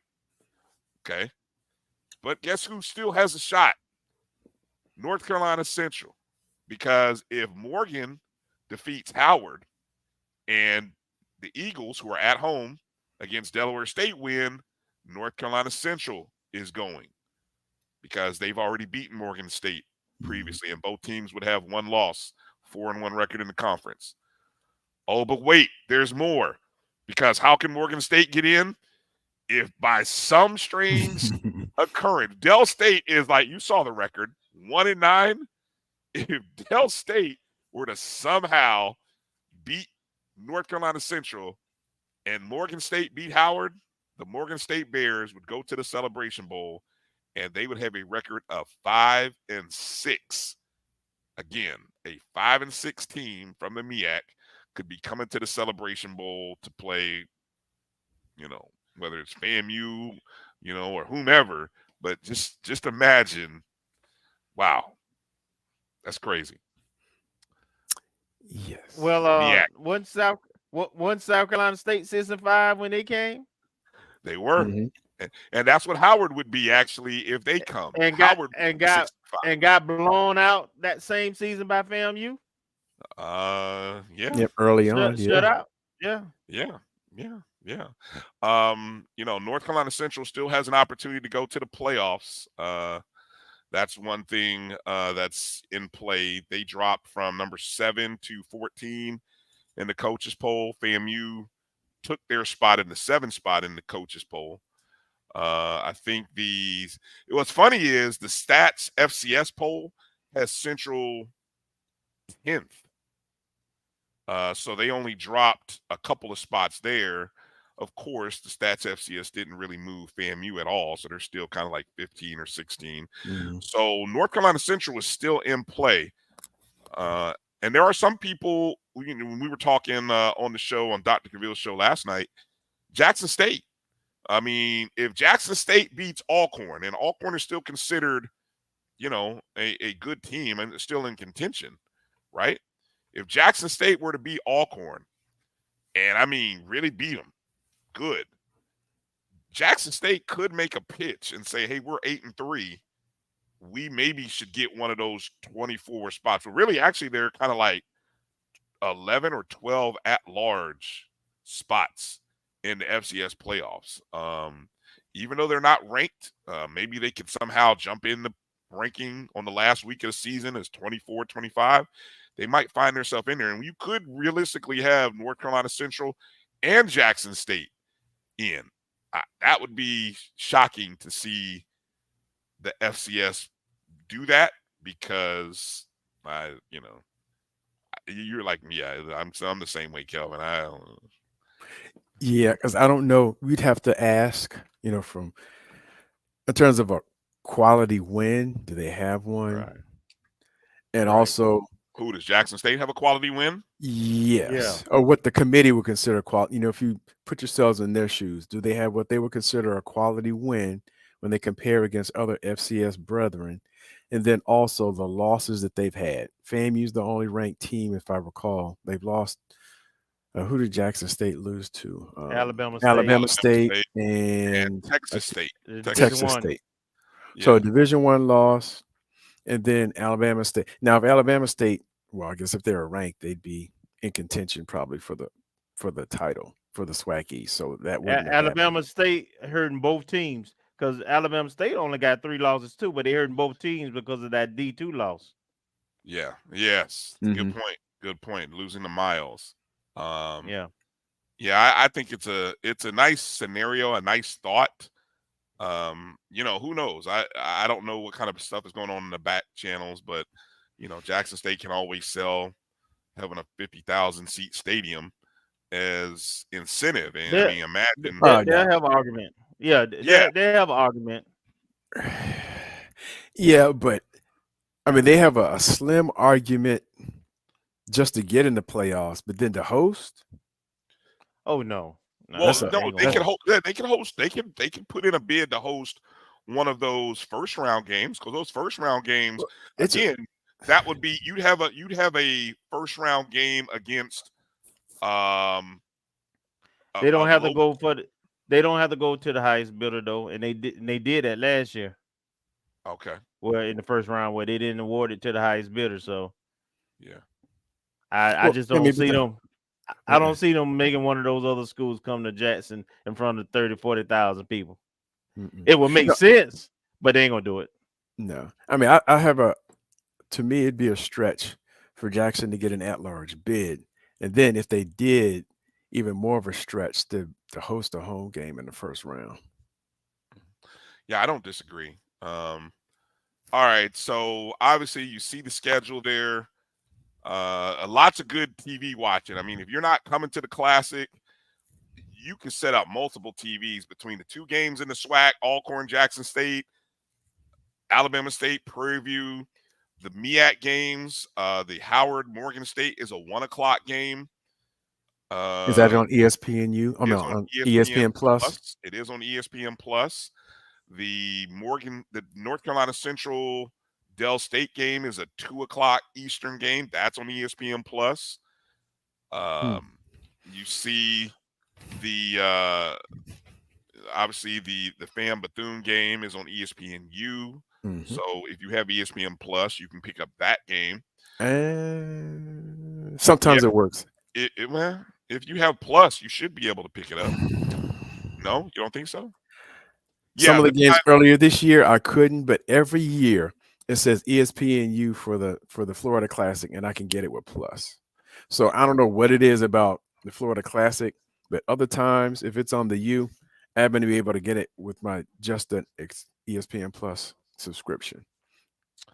And another note, sorry to interrupt, but with the multiple games, I don't know how it's possible, but I know talking with Kenya, she has Apple TV and it allows for multi-screen. 4-picture thing. Yeah, I keep trying to do that and I cannot get that to work.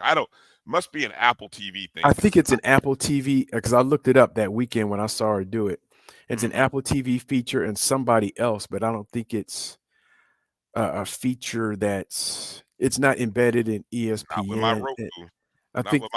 And I don't think Roku either. I think it's Apple Plus and one other service, maybe YouTube or somebody like that allows it. I'd have to check into it, but yeah, she had allowed multiple screens and took a picture of it for one of our games, and I was like, "Oh my gosh, why would you even leave the house?" Yeah, and no, Kevin, it's not just a smart TV. It's got to be more than a smart TV.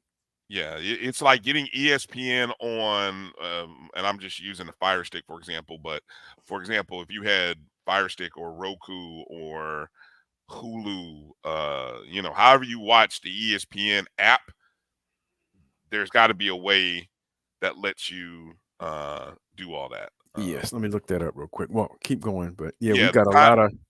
The times on the graphic that you see, if you're watching us, are all Central Time, just in case you guys didn't pick that up. So that's Alcorn Jackson State is at 3 Eastern. Alabama State at Prairie View is 3 Eastern. The final game for Clarence McKinney at Texas Southern is 3 Eastern. Reports are coming out. Is that official?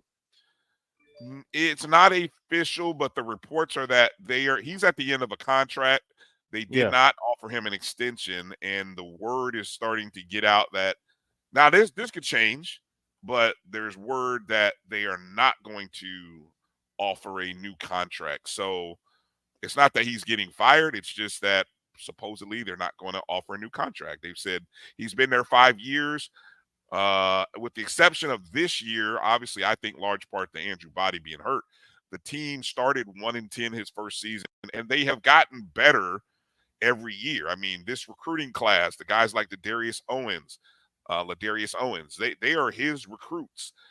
Andrew Body is one of his recruits. So this was supposed to be a year that Texas Southern was probably going to win or could win 7 games. I think a lot of people thought maybe even 8. They had a tough schedule, but as we've seen this team, it's not a shabby team. This is not a bad team. They had some, I think scheduling hurt them. That schedule at the beginning of the season after they lost, after they lost that game to, who did they lose that game to? Prairie View?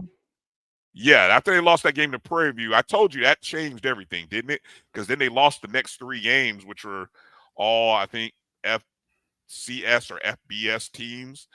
And it just wasn't the same. So, yes, Bull says Samsung Smart TV. Is that what you added in there, Marcus? As what that? I put a link in. I looked on ESPN and it says it's available through Apple TV and Xbox. So I don't know how old that article is, but it talked about ESPN multicast for Xbox if you're looking at the games, or through Apple TV, where you can get the 4 screens.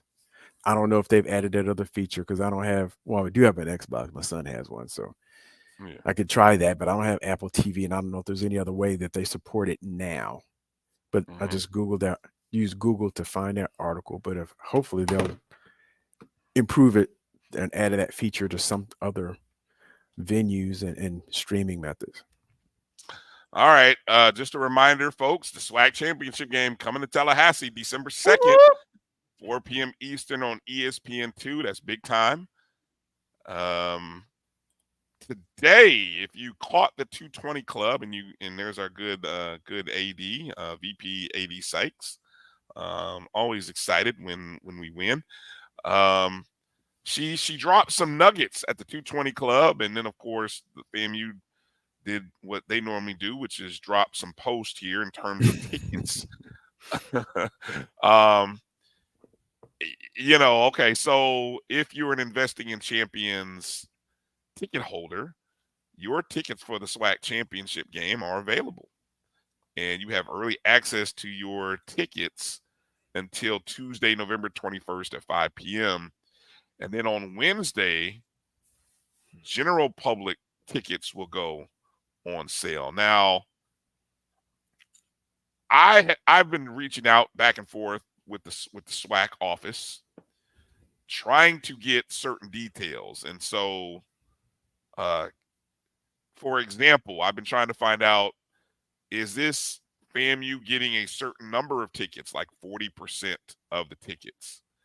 What sections do these tickets entail? Is it half the stadium on the home side, or is it different sections?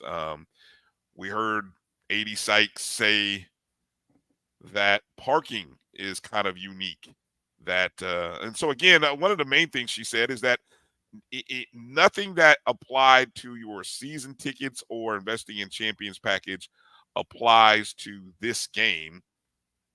It's just what, Kelvin? You get first opportunity to buy your tickets. Is that how that works? Yeah.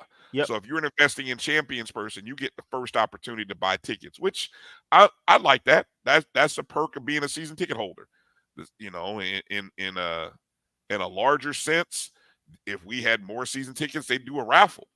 But probably we don't have a full capacity of season ticket or Investing in Champion people that take up all the available tickets, right?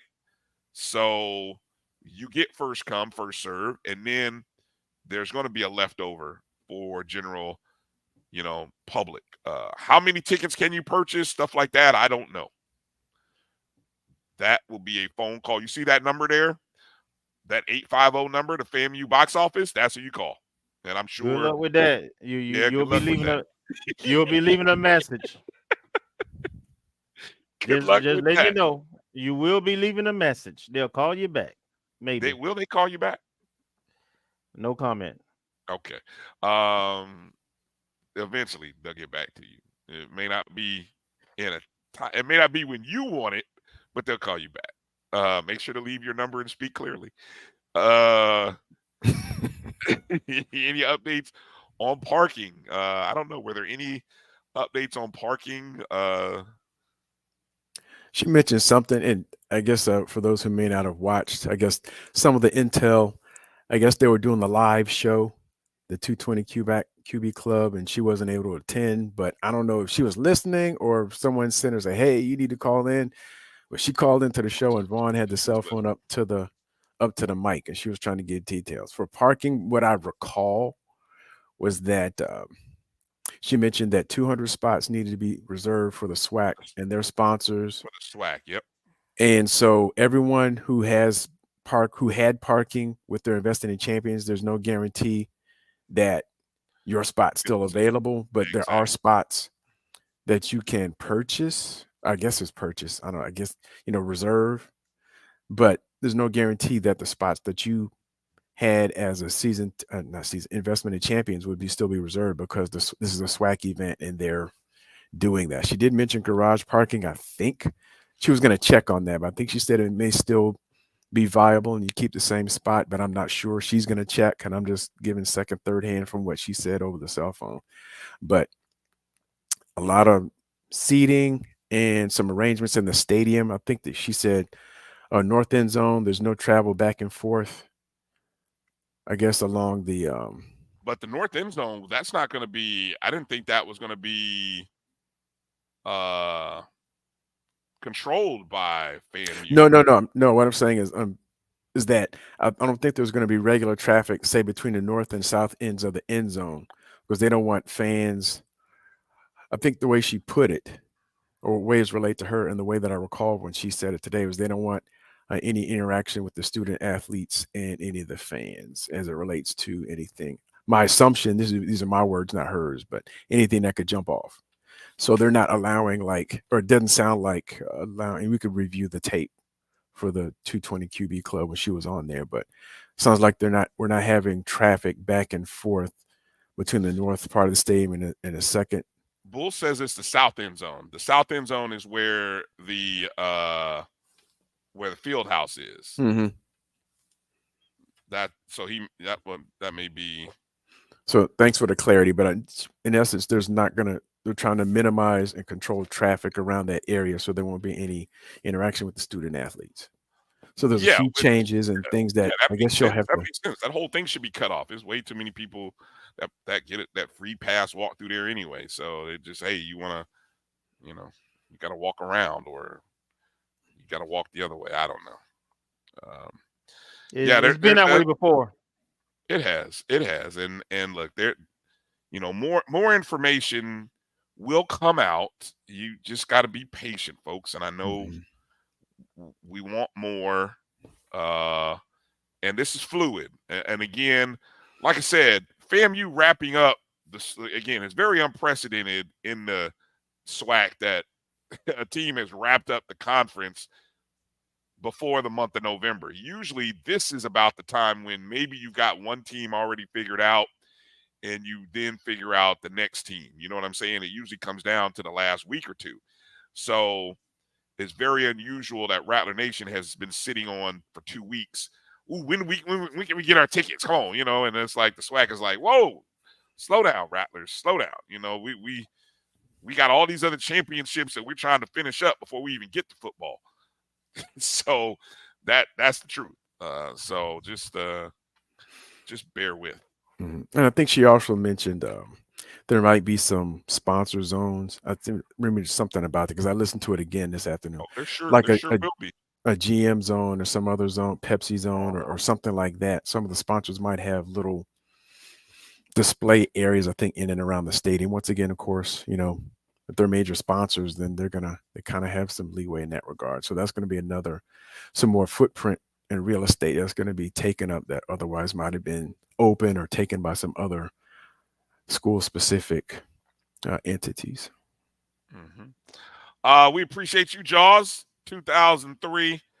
Big shout out to Kelvin, one of the best supervisors he's ever worked under. Kelvin, when you do right by people, people come back and they show love, and so shout out to appreciate you, Jaws, and that's why we got Kelvin. That's why a little early birthday gift to the boy Kelvin. That's right, birthday coming up on Saturday. Our heavenly birthday to our brother Kofi on Friday. So his birthday is one day before Kelvin. So on Friday, while we're sporting our orange and green, you make sure to wear your "What Up Boy" Kofi t-shirts, especially if you are in Orlando at the Classic. Make sure you wear that Kofi shirt on Friday in honor of our boy's birthday, and tweet out some photos. Make sure you hit that hashtag LL Kofi on Friday, and then on Saturday we're gonna celebrate Kelvin's birthday, and we'll go from there. So make sure you guys take care of our people. Any other football related notes that you want to get into before we kind of pivot over to action on the courts? No, I think we covered everything now. Well, nope. Maybe we'll talk about it later. Not for this season. What? Next season. Oh, that whole schedule thing. Yeah. Did you make a graphic thing for that? Yep. But I don't know how prolonged it's going to be because it's, we're going to do like the little bingo thing. I don't know if you refreshed the. I did. Okay. You put it at the end somewhere. Yep. All right, let's do this. Let's. I don't want to take a break. I want to keep going here while we're here and we're finishing up. Let's transition to basketball Okay. for a moment, and mention a couple of items. Again, hey, I just saw a promotion here on the athletic website. Hold on, where'd it go? Come back. How do I get it to go back? Hey, promoting the FAMU basketball doubleheader November 20th at the Al Lawson Center, 4 p.m. That's when the women play University of California. 8 p.m. is when the men take on Oregon. And those tickets, it's a Ticketmaster link. So you can actually, if you're on the FAMU Athletics website, there's a big banner there at the top. It'll take you to Ticketmaster. You can purchase tickets, or you can call 850-599-3141. I hope that's not the FAMU box office, is it? 3141? Yes. Yeah. Well, they might be a little busy, but you can still try to call. May be able to get your tickets, but you may find it better to go to Ticketmaster, purchase your tickets. I'm gonna be coming up to Tallahassee. Everybody from Orlando should go to Tallahassee. We should all be in Tallahassee and pack the pit out for that game because we got 2 games that we really need to. I'm hoping that we can put at least 5 to 6 in a 10,000 seat arena. That's my hope. My hope is that we can put 5 to 6. Florida, the Florida men, when we played them on Tuesday, they had about 6,600 in that large arena that they have. So I think we can definitely put 5 to 10 in that contest. All right, so for the men, got to give a shout out here to freshman KJ Parker in his first week of collegiate basketball. True freshman KJ Parker was named the SWAC Impact Player of the Week after his performance in Nebraska. That was the second of 2 for the Rattler men last week in the state of Nebraska. Of course, they opened against Creighton and then Nebraska. Parker averaged 12.5 points, 4 rebounds, and 2.5 assists in per game in those 2 games. He did start both of them.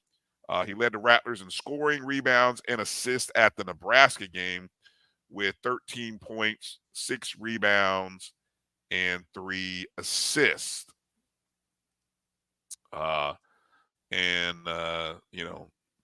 Shout out to and if you heard our interview with Coach, he kind of told you KJ was gonna get some time. I mean, he was really impressed with him, and the young man didn't look like a freshman. Played really well.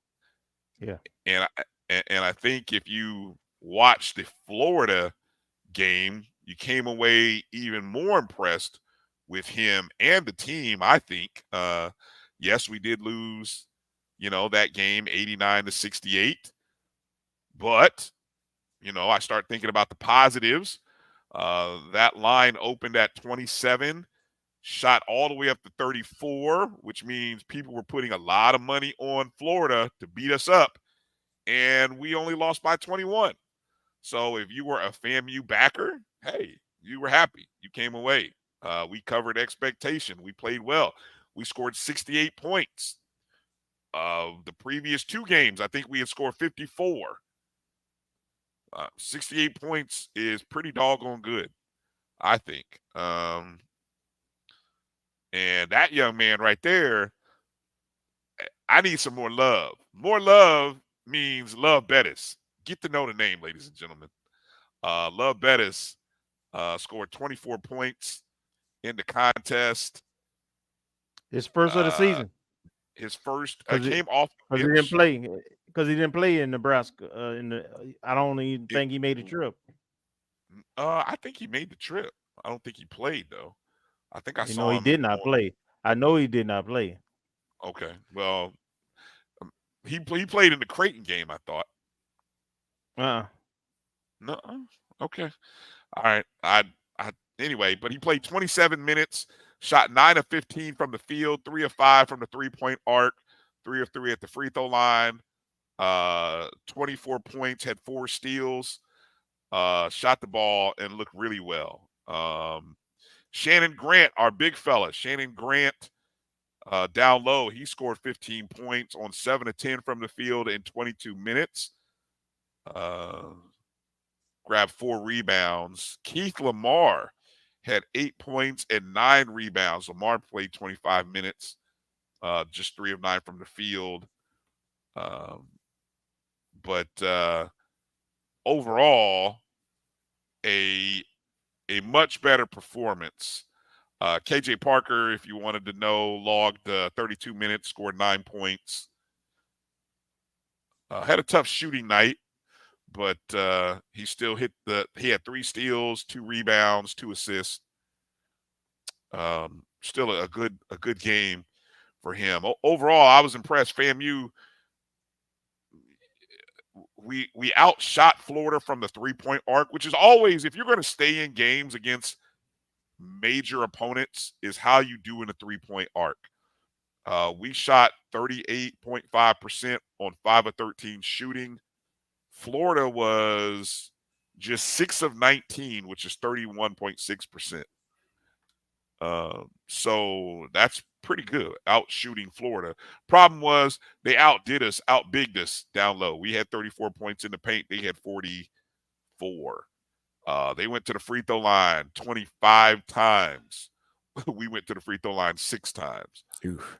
Yeah, so there's your 20-point margin right there, just at the free throw line alone. I mean, but that happens. Any other thoughts? What about that performance from the men, guys? What are your thoughts? Well, I didn't witness it firsthand. But I guess from the margin of defeat, considering how we lost to Nebraska, I guess we're improving, and it sounds like we got at least one player back that we didn't have before that helped us to kind of reduce that scoring margin. So they're getting some good playing time. I don't see how they performed. I can only look at the box score, so I don't know how well they matched up. From the highlights, it looks like at least I don't know how to pronounce his name, June Luis or something like that. He wasn't afraid. He showed at least 2 dunks where he's trying to drive in the hoop. So they're not playing scared. It just might be Hans Louis June. Yes, Hans Louis June. Hans Louis June. We might be out physical, maybe out talented, but we're not playing scared. We're not, just rolling it out there and just keeling over. Yeah, we just got to get we got to get everybody on the floor. I went back to check. I know the announcer for the Florida game had mentioned it, that Love hadn't played, and I went back to check, and he didn't play against either of the teams in Nebraska. So, okay, his ability to create his own shot is going to be real big in terms of our offensive production. Him and KJ both have the capability of creating their own shots, and he actually showed some range also, because he hit a few threes, and the Florida offense was really good. As long as you got one of them on the floor at any time, and of course there's moments when they're together, they are very difficult because they're great ball handlers. Both of them are very great ball handlers, and they're great at shooting off the dribble. So that piqued my interest because Florida's long. They were very tall, but and one of the guys KJ played with at Florida in the same backcourt. So, and he outplayed him, frankly. But so I understand that there's another guard that I don't think none of us was expecting should be announced in the next week or so that'll be coming back. And he's a true point guard, and he was here before. And you add those three guards with and that means that KJ can play some two at times, as well as Love can play some two at times. This team, I think, once we get into conference play, that's when you can really judge them. But I see some opportunities, and then of course, I saw someone in the chat. If we put a shootout there with that group, I really be optimistic. But the big man, Shannon Grant, he showed some post moves and some capabilities, good length. So we'll just have to keep watching. You know, Brian know me. I'm a show me kind of guy, but I did see some things that I can latch on to. Did we get two big guys? Has the other second one played? He got played in there. too. He was in there. He was in there. Did okay. 3 of 6 from the field. Played about 18 minutes. So we got a couple of guys who are 6'10". We are a bigger team than what we've had in the last couple of years. Yeah, we got bars still. Yeah, the question is going to be is how well we shoot. It's going to come down to guard play. Limit the turnovers, just like it is in the NBA and everywhere else outside of Jokic. Yeah, yeah. Unless you get one of those unicorns, it always going to come down to guard play. And can guys? Well, we know we can defend, but can we shoot the ball? We know that a Coach McCullum team is usually going to be able to defend. And what frustrated me watching the game is just little opportunities when we were at the rim or could have made an easy basket. And it's like we get the ball, like, I'm going to go coach mode here. Like, we get the ball on the right low block, and instead of dropping baseline and finish with a right hand, the young man turns inside to his left, goes jump hook and misses. And I'm just like, God, no, wrong way.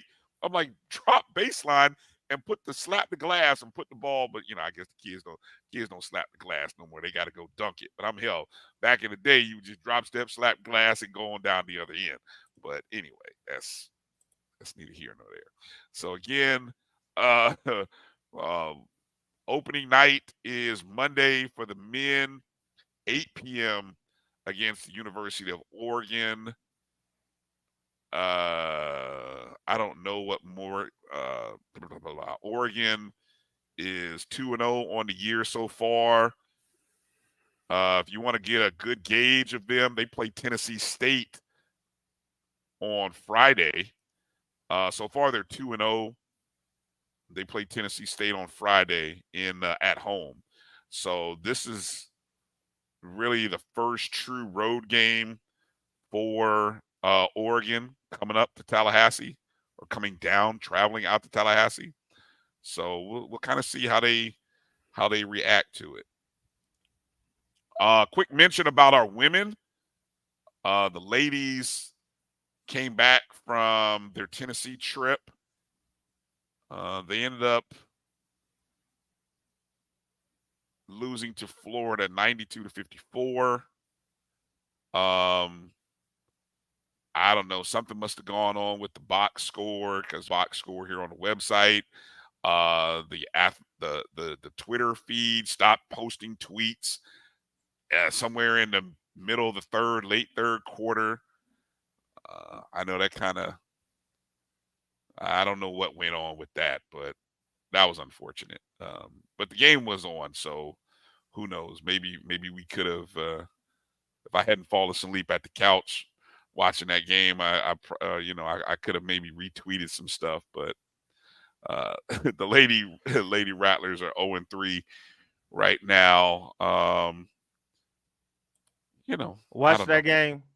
Watch that game. I mean, you kind of knew it's going to take time, and with the schedules, the caliber of talent teams they're playing, that you're going to take some lumps. Again, this game they got off to a better start than the Middle Tennessee. They were competitive in the first quarter. I can't remember, but it was like 6 points maybe at the end of the first quarter, and even at half it wasn't ridiculous. But essentially out rebounded. Florida again was long, and then turnovers. I think we were kind of high on turnovers. There's always free throw discrepancy, and then eventually, as you wear down those scoring spurts, we got to minimize those scoring spurts where we're not scoring. So, they're playing hard. I love the effort. There is some talent there, but it's tough to compete with the teams they're playing right now, and they just don't have enough size and athleticism in the post. And then I think they're missing a point guard. Grizzle can take people off the dribble at any time, but her offense is suffering because of both decision making and just how many minutes she have to play and spend so much in it, both on the offensive and defensive side. But when she goes out the game, our turnover ratio goes up heavily because we just don't have another point guard. If this team had another point guard, they'd be pretty good. Yeah. I was looking at the roster here, trying to see who that other guard was supposed to be. And I don't know if it was supposed to be Zero Sylvester. Mm-hmm. Is it Peronia? Yeah. She's a North Florida transfer. She came in last year. Oh, she did? I don't know. I don't remember her getting a lot of playing time or something, but I don't know if she was injured. But yeah, I think she came in last year. Well, I know it's not Subarets. I love Subarets, but she is not our point guard. I'm just gonna say that flat out. I mean, I love her game. I love that girl needs opportunities to shoot and asking. And we saw what happened last year when you get stuck asking her to be the point guard. That's where it starts. A lot of turnover. Hey, a lot of turnovers, and then Florida had a point guard as the truth, and she was putting it on them. Hey, look, she could not guard, and then no disrespect, it ain't her fault, but that's a good squad. That Florida. Yeah. Well, I don't know about the squad, but that point guard, is the truth. So here's what I've seen in the three opponents that they have faced. Right, they faced a post player from Tennessee who's probably going to be in the Naismith or the Women's College Player of the Year running. I mean, if Tennessee's going to be great, it's going to be on her heels. They got a couple of bigs. Nice. Then they ran into a Middle Tennessee State team that shot the hell out of the ball. I mean, they just shot lights out. Doesn't matter how close you were or how many hands, they just shot lights out as a team. And then you run up against a team like Florida that's got a couple of dynamic guards. So, I mean, you kind of run into just three different styles of players and play. And, yeah, it's been like, wow. So, I don't know what Oregon's going to come up with, but we'll be paying attention. Or, I'm sorry, Cal. That's who they play, Cal. So, the women play Cal at 4:00. And then there's a bit of there'll be about an hour and a half gap, technically 2 hours, but that's for television. And we are working on being there. I'll tell you that. I'll let you in on something. Kelvin and I will be there, and AD Drew will be in the house. So who knows? We might be able to do from Lawson a pregame and a mid intermission break as well from Lawson. So that'll be on Monday. So make sure to check that out and stay tuned for that. All right, let's talk about let's pivot off the women and let's talk about these ladies right here. Our Lady Rattlers are in Prairie View, Texas, or traveling to Prairie View, Texas as we speak. They picked up a win on Senior Day against Bethune, winning 3-1. Pretty good performance by the ladies. I thought they were going to get their, sixth consecutive sweep. Had they won it, it would have been their sixth. It should have been, because I was there, and they were up 23-19 at some point, something like that in that last set. That it was the set that they lost, and then they allowed them to come back, and I think it went over 25. I think we lost like 28-26 or something. And then I had to leave and take my little one because I had her with me to get something to eat. I was like, man, I was trying to be home. I was trying to be home for dinner. I can't stay for this fourth set. Yeah, the final, it was 28-26 in the third set. In that third set, and that had snapped, as I'm reading here, a 17 consecutive set wins run. Of course, that's 5 matches and then 2/3 of that fifth. And then, of course, then they closed out the fourth set 25-17 as FAMU jumped out to an early lead in that one. 3 players were in double figures in digs. Brooke Hudson with 27, Brooklyn Watts with 14, Camila De La Rosa with 11. Dominique Turner had a match-high 3 aces.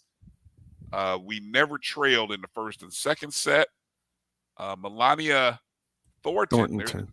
Yeah, a name we hadn't heard often. She had a match-high 12 kills.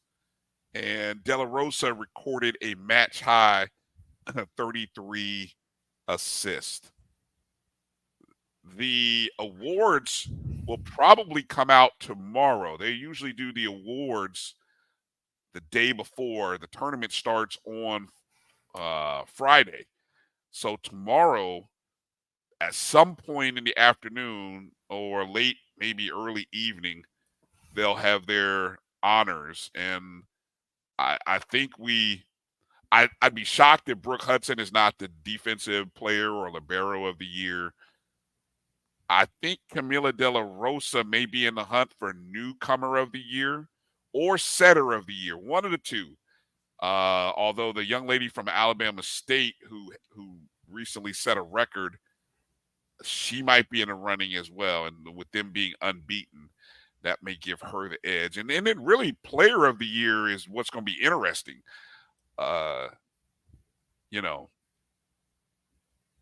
That's what's going to be interesting. I didn't pull up the stats, but Marcus, or somebody want to do that, I'll introduce this playoff bracket here.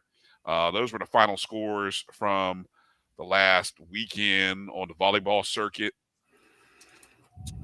And thus, after that, here's the volleyball tournament. So the seeding begins and the play begins on Friday. As you can see, we are the last game on Friday night, which is 6:30, taking on Grambling. I'm trying to see, did we give up any matches to Grambling during the year? Did we play Grambling during the season? We did play Grambling over in Daytona Beach back on October 30th. We beat them 3-0 in the only other meeting that we had against them. Should we win that contest, we'll move to the semifinals on Saturday, about the same time as the kickoff of the Classic, or maybe an hour after. Nope, a couple hours after, because that 4:30 time is Central Time. So technically that's 5:30 Eastern. So about halftime. By about halftime, after the Battle of the Bands, that's when that semifinal match will take place. And we'll play the winner of Prairie View, who's the host school, and Texas Southern. Two schools that, obviously Texas Southern, we lost to After being 3-2. up 2-0. After being up 2-0. That was also that was that midnight game. Yes, that was a midnight game. Exactly. That's the game that we played them on Saturday, and then we finished on Sunday, if I'm not mistaken, or vice versa. Sunday, Monday. Yeah, we started on Sunday and finished on Monday. So we had a 2-0 lead on Sunday, and then we ended up losing on Monday. So that's kind of how that rolled. But if we circle back, I'm looking at the SWAC stats, and it looks like Kylie Owens from Prairie View, she leads in kills, total number of kills, the number of service aces, and total points for the SWAC. And Brooklyn Watts for FAMU is second in points, second in kills. Yeah, they'll probably give it to the girl from Prairie View. And I'm sorry, not just somebody else from Prairie View. So I'm thinking Kylie Owens. I would say she's the leader going into the clubhouse for the SWAC Volleyball Player of the Year, with probably a close second by Brooklyn Watts. Yeah, Brooklyn may end up on the first team. She may end her first team. Yeah, just looking at the stats, if they just go off of that for points, service aces, and kills, she's number one in those three categories. That she'll, like young lady from Prairie View, probably get Player of the Year. All right. And then, of course, going back to the tournament format there, then the championship game is set for 4:00 Eastern, 3 Central on ESPN. So a great opportunity to support the ladies. Sunday at 2. Or 4, actually. 4. Yeah, it's 3 Central. 3. Oh, that's a 3. Yeah, that's a 3. Yeah, I can't hardly see it either. I only happened to look at it earlier. So yeah, it would have been nice if they'd have made it bigger, but it is what it is. So. But a very favorable bracket for our team. Oh, exactly. Exactly. I am looking for us to be in that championship game for sure.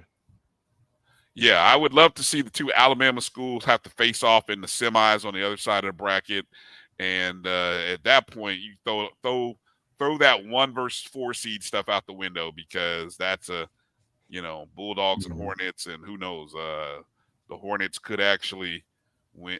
Hey, don't sleep on Jackson State as the 3 seed. I would not be surprised. They're a 5 seed. Are they the 5? Okay, well, there it goes. But I'm just saying, don't be surprised. I won't be surprised if Jackson State somehow finds their way into the championship game. That's my dark horse. If it's not going to be Alabama State, I think Jackson State could find their way into winning that other side of the bracket. Now, Alabama A&M has been really hot. I mean, they put a hurting. Well, no, I think they beat us 3-2. And I was kind of surprised at that. But then looking back, we were up 2-0 again. We were up 2-0 again on Alabama A&M, and then lost. Again, we had never lost a set to Alabama A&M prior to somehow losing 3.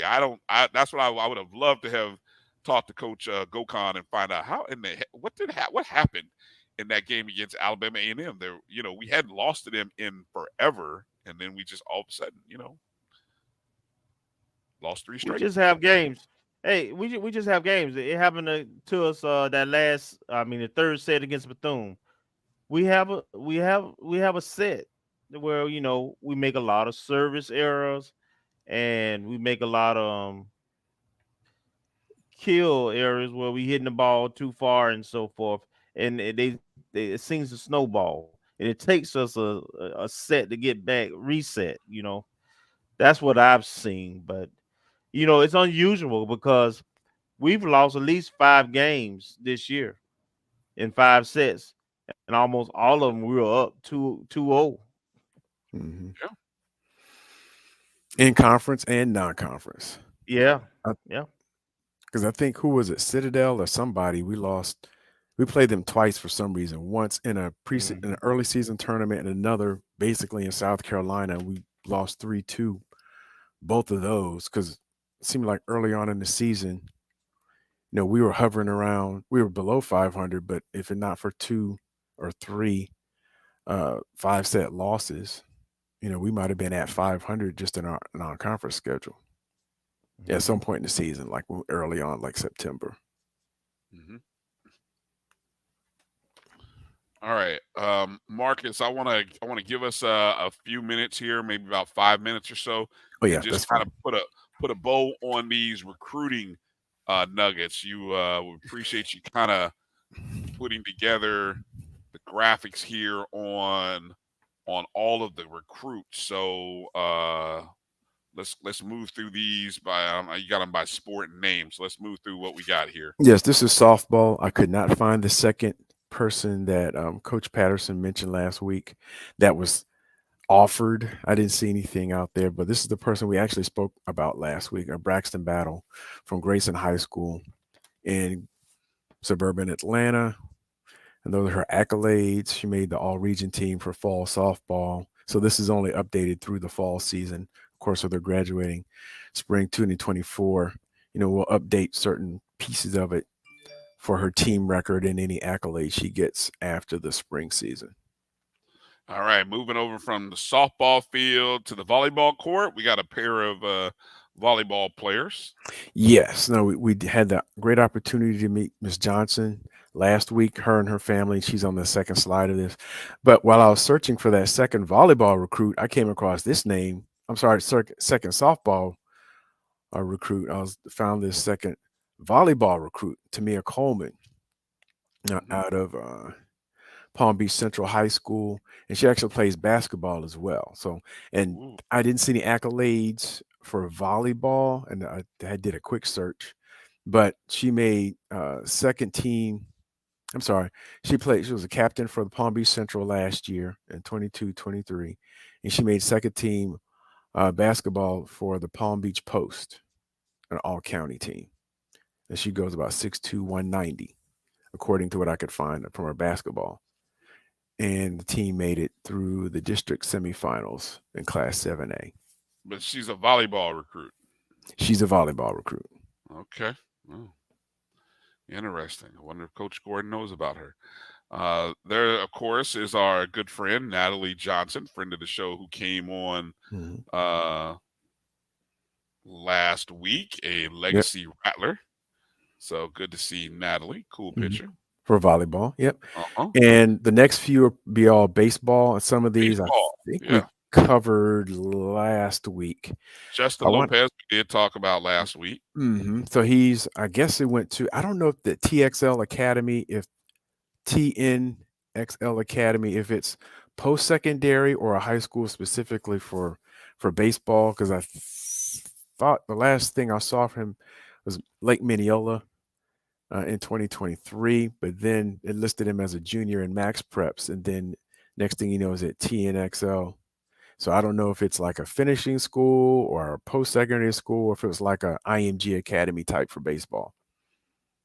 But he signed, and you can see from the picture there. So we have an infielder, we have outfielder Corey Fortson, who's the son of an alum. At least I think I've seen the mom on social media. I don't know if the dad's an alum as well, but he's a big boy, 6'2", 220 outfielder from Westlake High School in Atlanta. And those working on trying to get an interview. He our good friend Bobby Swoop of the Swoop Report is a friend of the family, and so I told Bobby to work on trying to get Mr. Fortson, young Mr. Fortson, so we might get him on the show in another week or two, maybe, hopefully. Okay. So outfielder, the majority of our signees are high school. I think we have one verbal commitment who's the JUCO so far. Trey Kraft for Umatilla High School. He signed Friday afternoon around 1:30. This is courtesy of the Umatilla High School Facebook page showing his signing. And he's a catcher. Once again, he's big. His listed stats are 6'3", 215 as a catcher. So I don't know if there's going to be too many people running him over at home plate. No, that's a big boy. Hopefully he's got a good arm too. 6'3", 215. Joshua Bell out of West Orange High School is an infielder. Goes 5'11", 185. And I think we once again, mentioned him last week too. we did. Okay. And we're seeing a lot of players, I guess, with the exception of Mr.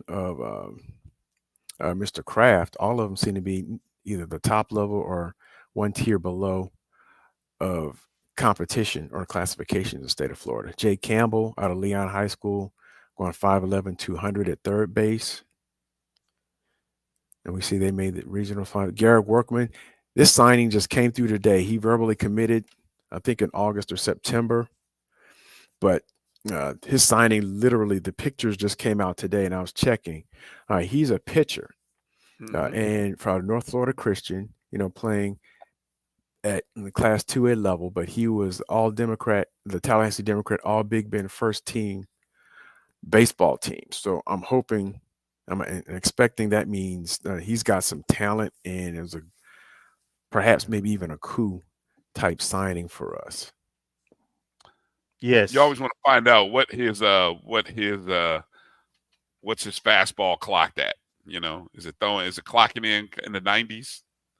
That's what I have not checked I've not checked out his stats or his perfectgame.com profile. Okay. But I did see where he did make the first team as a junior. He made all Big Bend first team, and I don't know. I didn't check to see if he made all state, but once again, keeping some talent home. And he's a big guy for a pitcher, 6'2", 200. Sometimes we have varying sizes in our pitching staff, but he looks like he's got some meat to him. All right, and then we got a track athlete. Yes, Ariana Ladson, and we may have briefly mentioned her last week, but she's out of Maryland, and she actually transferred high school. She was out Mount Hebron in Ellicott City, Maryland. I'm not sure where that proximity is to Baltimore or the DC area, but she transferred to Woodlawn High School in Baltimore. But as you can see, her accolades before she transferred in this past track season in spring of 2023, she was the Washington Post girls outdoor track and field all-Met first team. She was voted Howard County Times / Baltimore Sun indoor or girls indoor track and field athlete of the year. Yeah, wow. And she medaled for the Maryland Public Schools Athletic Association. She was first place in Class 3A for the gold. Well, she won the gold for the 300 meter and the 200 meter, and she won the bronze for the long jump. Yep. Man, Coach G getting them, isn't he? Go ahead, Coach G. Man, I love this. I doesn't it warm your heart, guys? Like, when you see these young kids signing and they got that FAMU gear on, and you see the tables made up and the families got the flag. Just I don't know, it just kind of gives me chills. Because you feel like our program, it feels like our program is just as valued as every other program that that gets extra coverage from these recruiting sites. Like, you know what I'm saying? It's trending in the right direction, no doubt. It is, man. So I appreciate, man. I love the fact you guys don't understand. I mean, hopefully you do. Hopefully you see it. Marcus puts a great deal of investment in gathering this info, and so that's why I wanted to make sure we show this and spotlight these young people and these future Rattlers, because this is the kind of stuff we'll be talking about these folks in 2 to 3 years. You know what I'm saying? When they first hit campus and then they start doing their thing. So good work, Marcus, man. Love this stuff. And in the chat, what I'm going to do, because actually I think Woodlawn High School, they taped her signing ceremony and put it on Instagram. I'll see if I can find that link. I have it in the pit, but I'll see if I can post it here. And it's like 10 minutes long, but there was a pretty resounding cheer because she didn't reveal it at the end. I think she already verbally committed because I saw an Instagram post, but when she zipped her coat down, there was a loud cheer, when she said she's going to FAMU. So hopefully, that speaks to our program and the reputation that we have and the effort that coach is putting out there as it relates to track, but may also be leveraged in other things as well. So I'm gonna see if I can find that Instagram. All right, good stuff. before we get into our bold predictions for the contest, and Kelvin, you want to let people know what can we tell people about our tailgate, our pre-show for Saturday down at the Florida Classic? Well, we're gonna be I think it's lot G now. It used to be lot L, but it's on the corner of Carter and South Tampa. So right along the sidewalk there. We're gonna broadcast live with Piston Sounds, Mr. Leon Pitts. And so it'll be some good music, some good food, and we're gonna talk a little football. So, and it's my birthday, so I'm looking forward to it. Oh my goodness, I don't know what kind of bottle I'm gonna bring, but I'm gonna find you send me a DM of something. I'll make sure we. So I don't know how it's a long. I put it like this, Kelvin. It's a long walk from that lot to the stadium. So I'm hoping I make it to the stadium. Put it like that, especially if we do need a golf cart. Yeah, we might need a golf cart. So if anybody has a golf cart and would like to be a part of our show and our tailgate, we would love to have you come meet us at the spot and then golf cart us. Exactly. Golf cart us to the stadium, because that's a long walk. And I don't know. That's a long walk, especially if we do any kind of day drinking in celebration of Kelvin's birthday. That's going to be a long walk. So if you have a golf cart, hit us up. Twitter, DM us, help some brothers out. We'd love to help and support. And don't worry about the food and drinks on me. I got you. Don't worry about it. Hey, one of the nuggets we got to mention here is a projected 2024 schedule. Coach Simmons kind of dropped some interesting nuggets. A lot of the schedules, if you go to, what's that site that does the schedule? FBSschedules.com. Yeah, FBSschedules.com has sort of put together a lot of our schedules. We know what most of the non-conference looks like. The exact dates are slowly starting to trickle in. Okay. Next year and in 25, FCS schools can play 12 games because of the way the calendar falls. You can play 12 games. So here's an early look at our schedule with some open dates and dates we got to figure out. The SWAC schedule matrix is already out. It's not public, but it's out. So it's just a matter of whether teams are going to release that kind of information yet. For example, that's why FAMU was able to say that they were hosting homecoming when they were hosting it against who they're hosting it against. Mm-hmm. It's why Alabama State chose October 5th to have their homecoming against FAMU in Montgomery, Alabama. So we found out that particular date. We knew the non-conference games. Obviously, the week 0 game is August 24th against Norfolk State. We knew the August 31st date was in Tallahassee against South Carolina State. We knew September 7th was against Miami. We knew we're going to Troy, Alabama on September 21st. So that's 5 games right there, correct?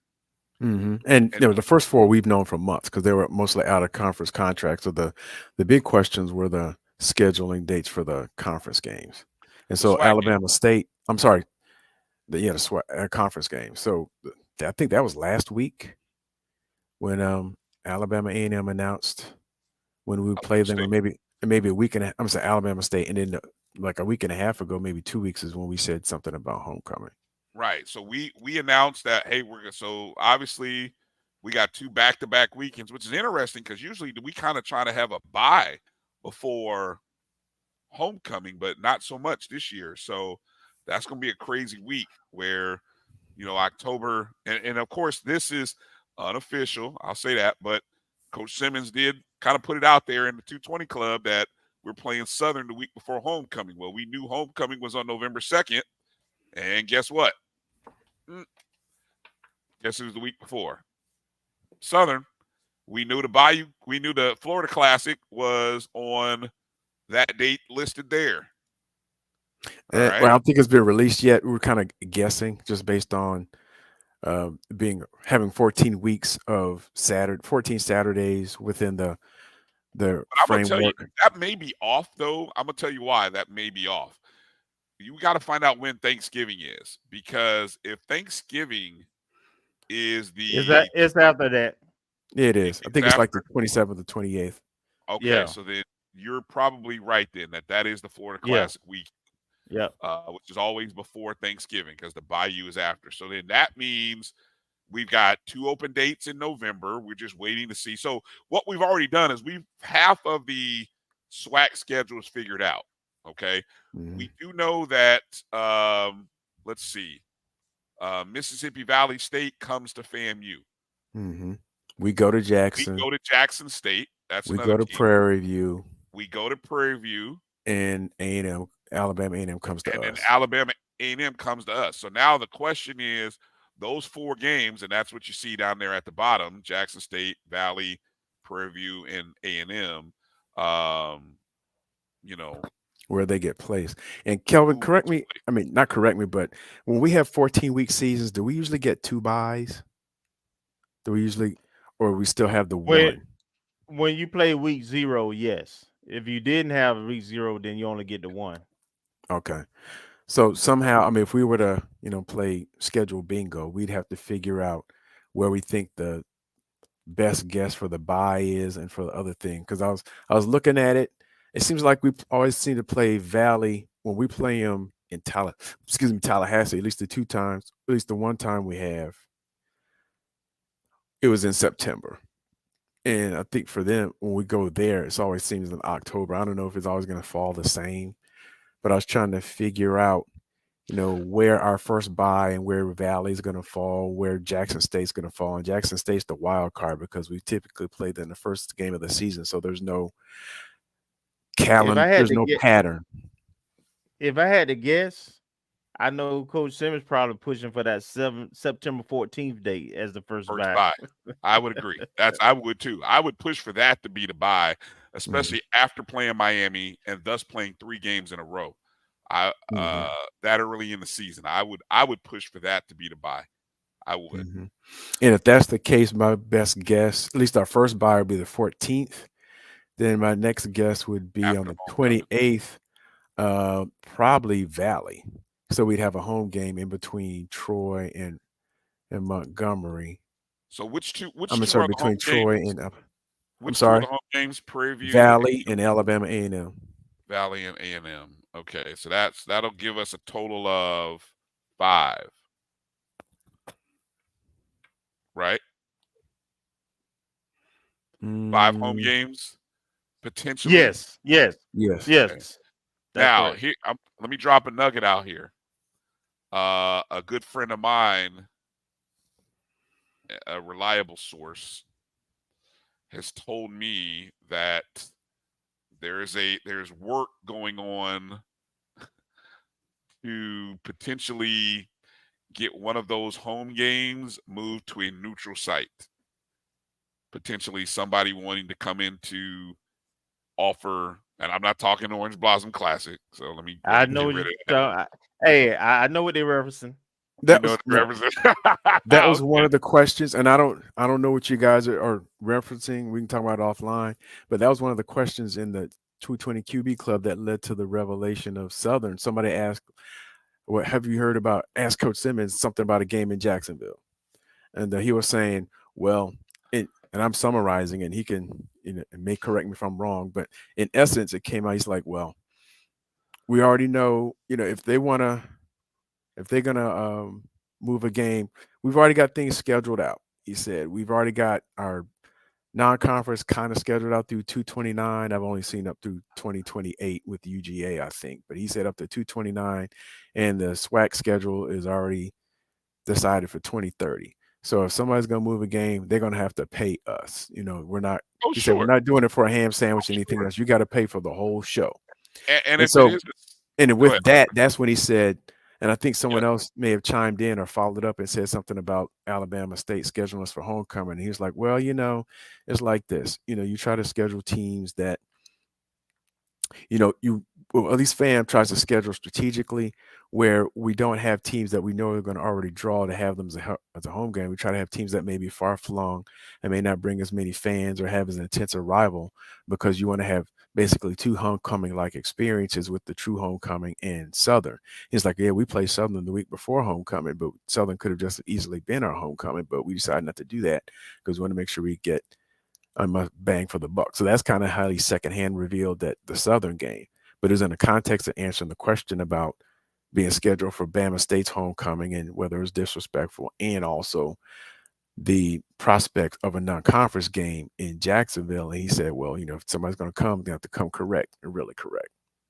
I think there are only 3 schools that you would not schedule on homecoming. And I'm not saying that we haven't, because we have in the past. But if we're doing that whole strategic thing, as he says, I would not schedule Alabama State for homecoming. I would not schedule Southern for homecoming.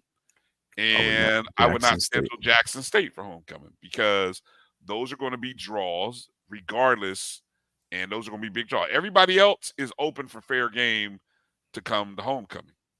You know what I'm saying?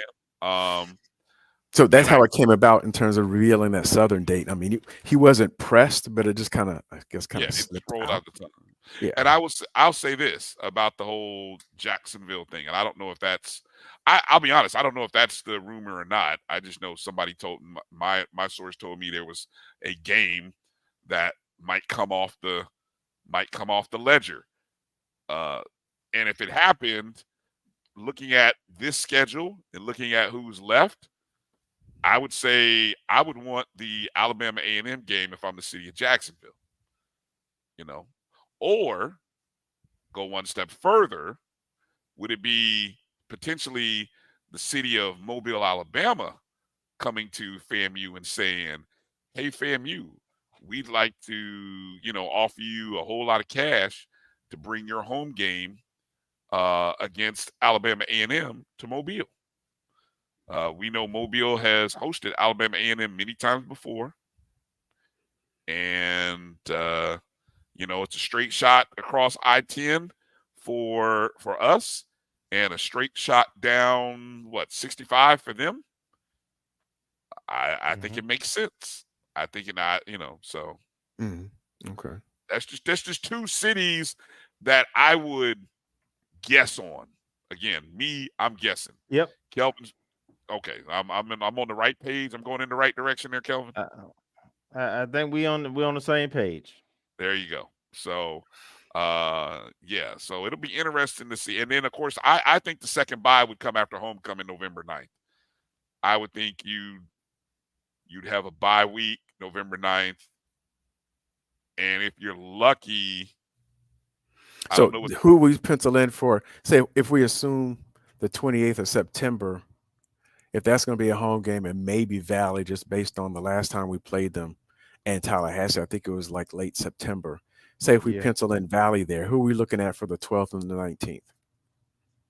See, I'd rather have Valley on the 16th. I'd rather have Valley in November. Okay. I got a feeling Jackson State would want us.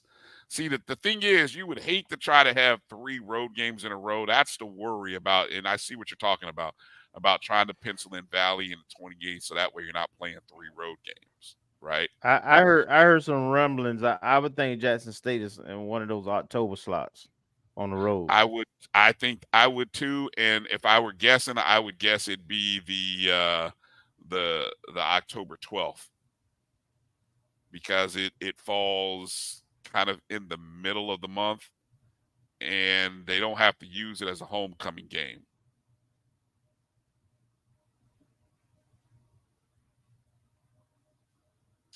And in that case, then you're talking about, what does October 19th look like?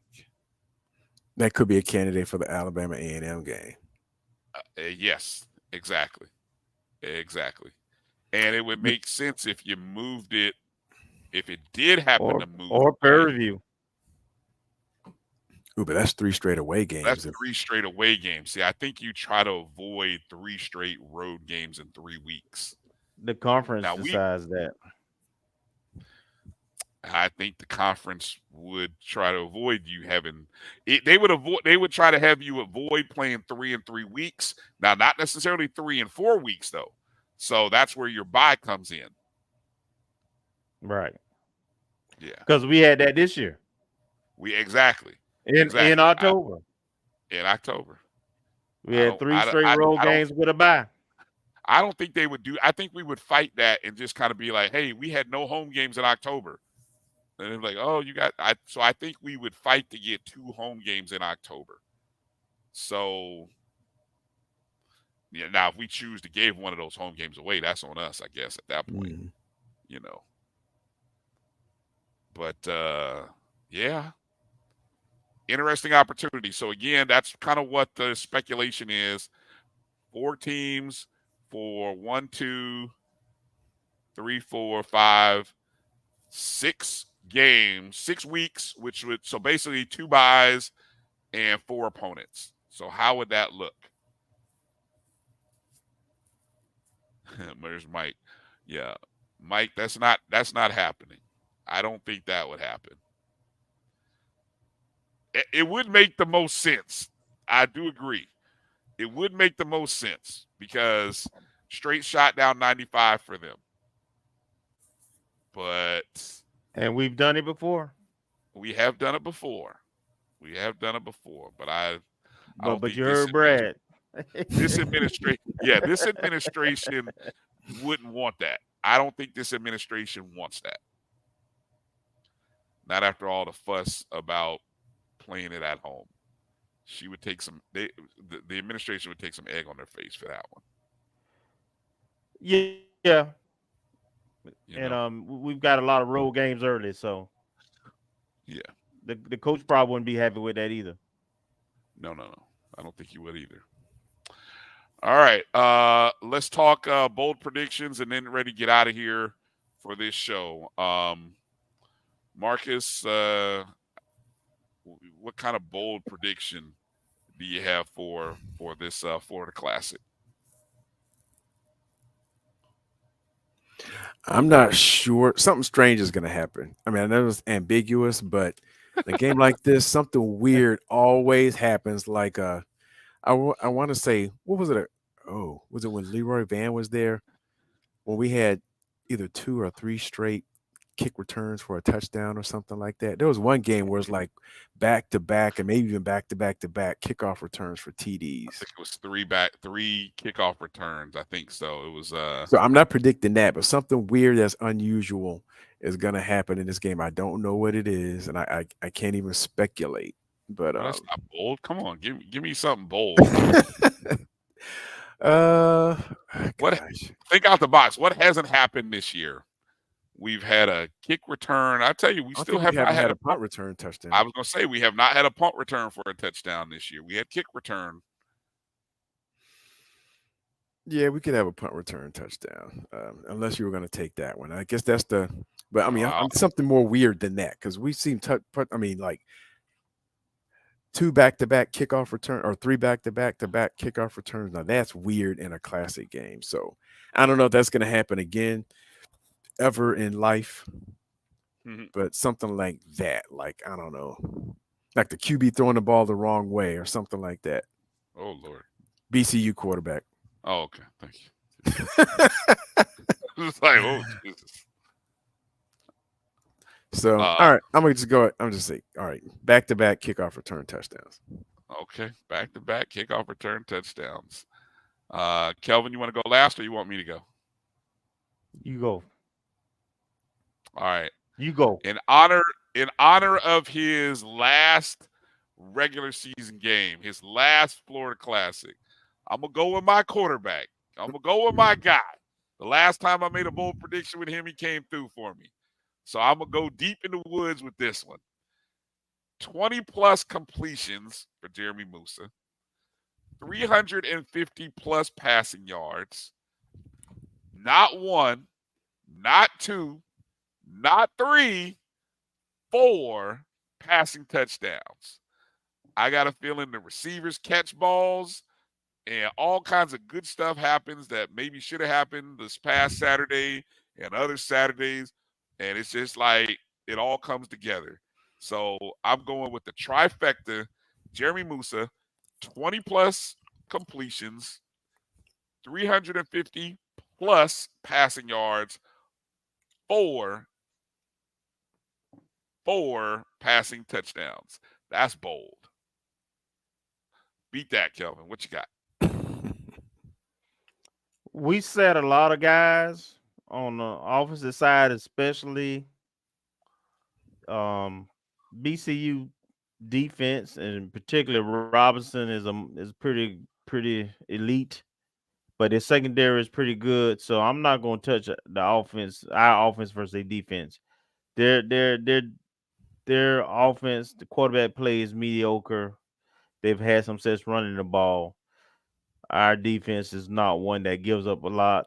I'm gonna say we're gonna hold them under 250 yards total offense.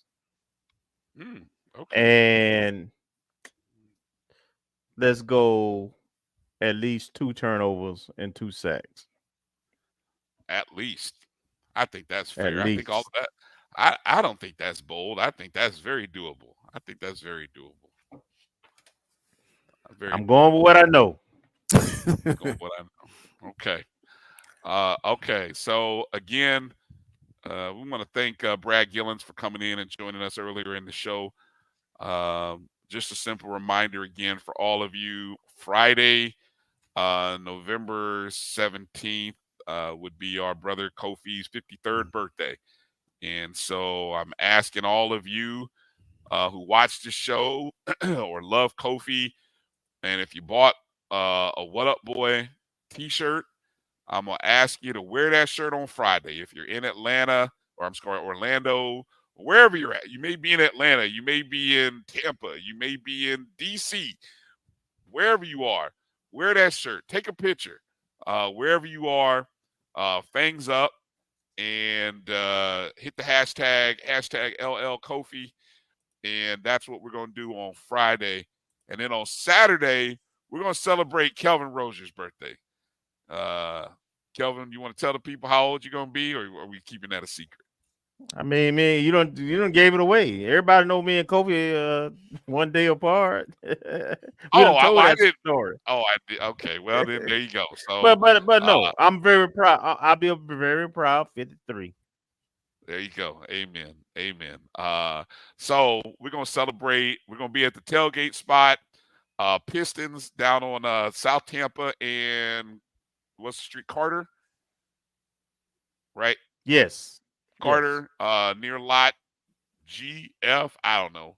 G or L. G or L. G or L. L. L. L. Yeah. L. Whatever they call it now.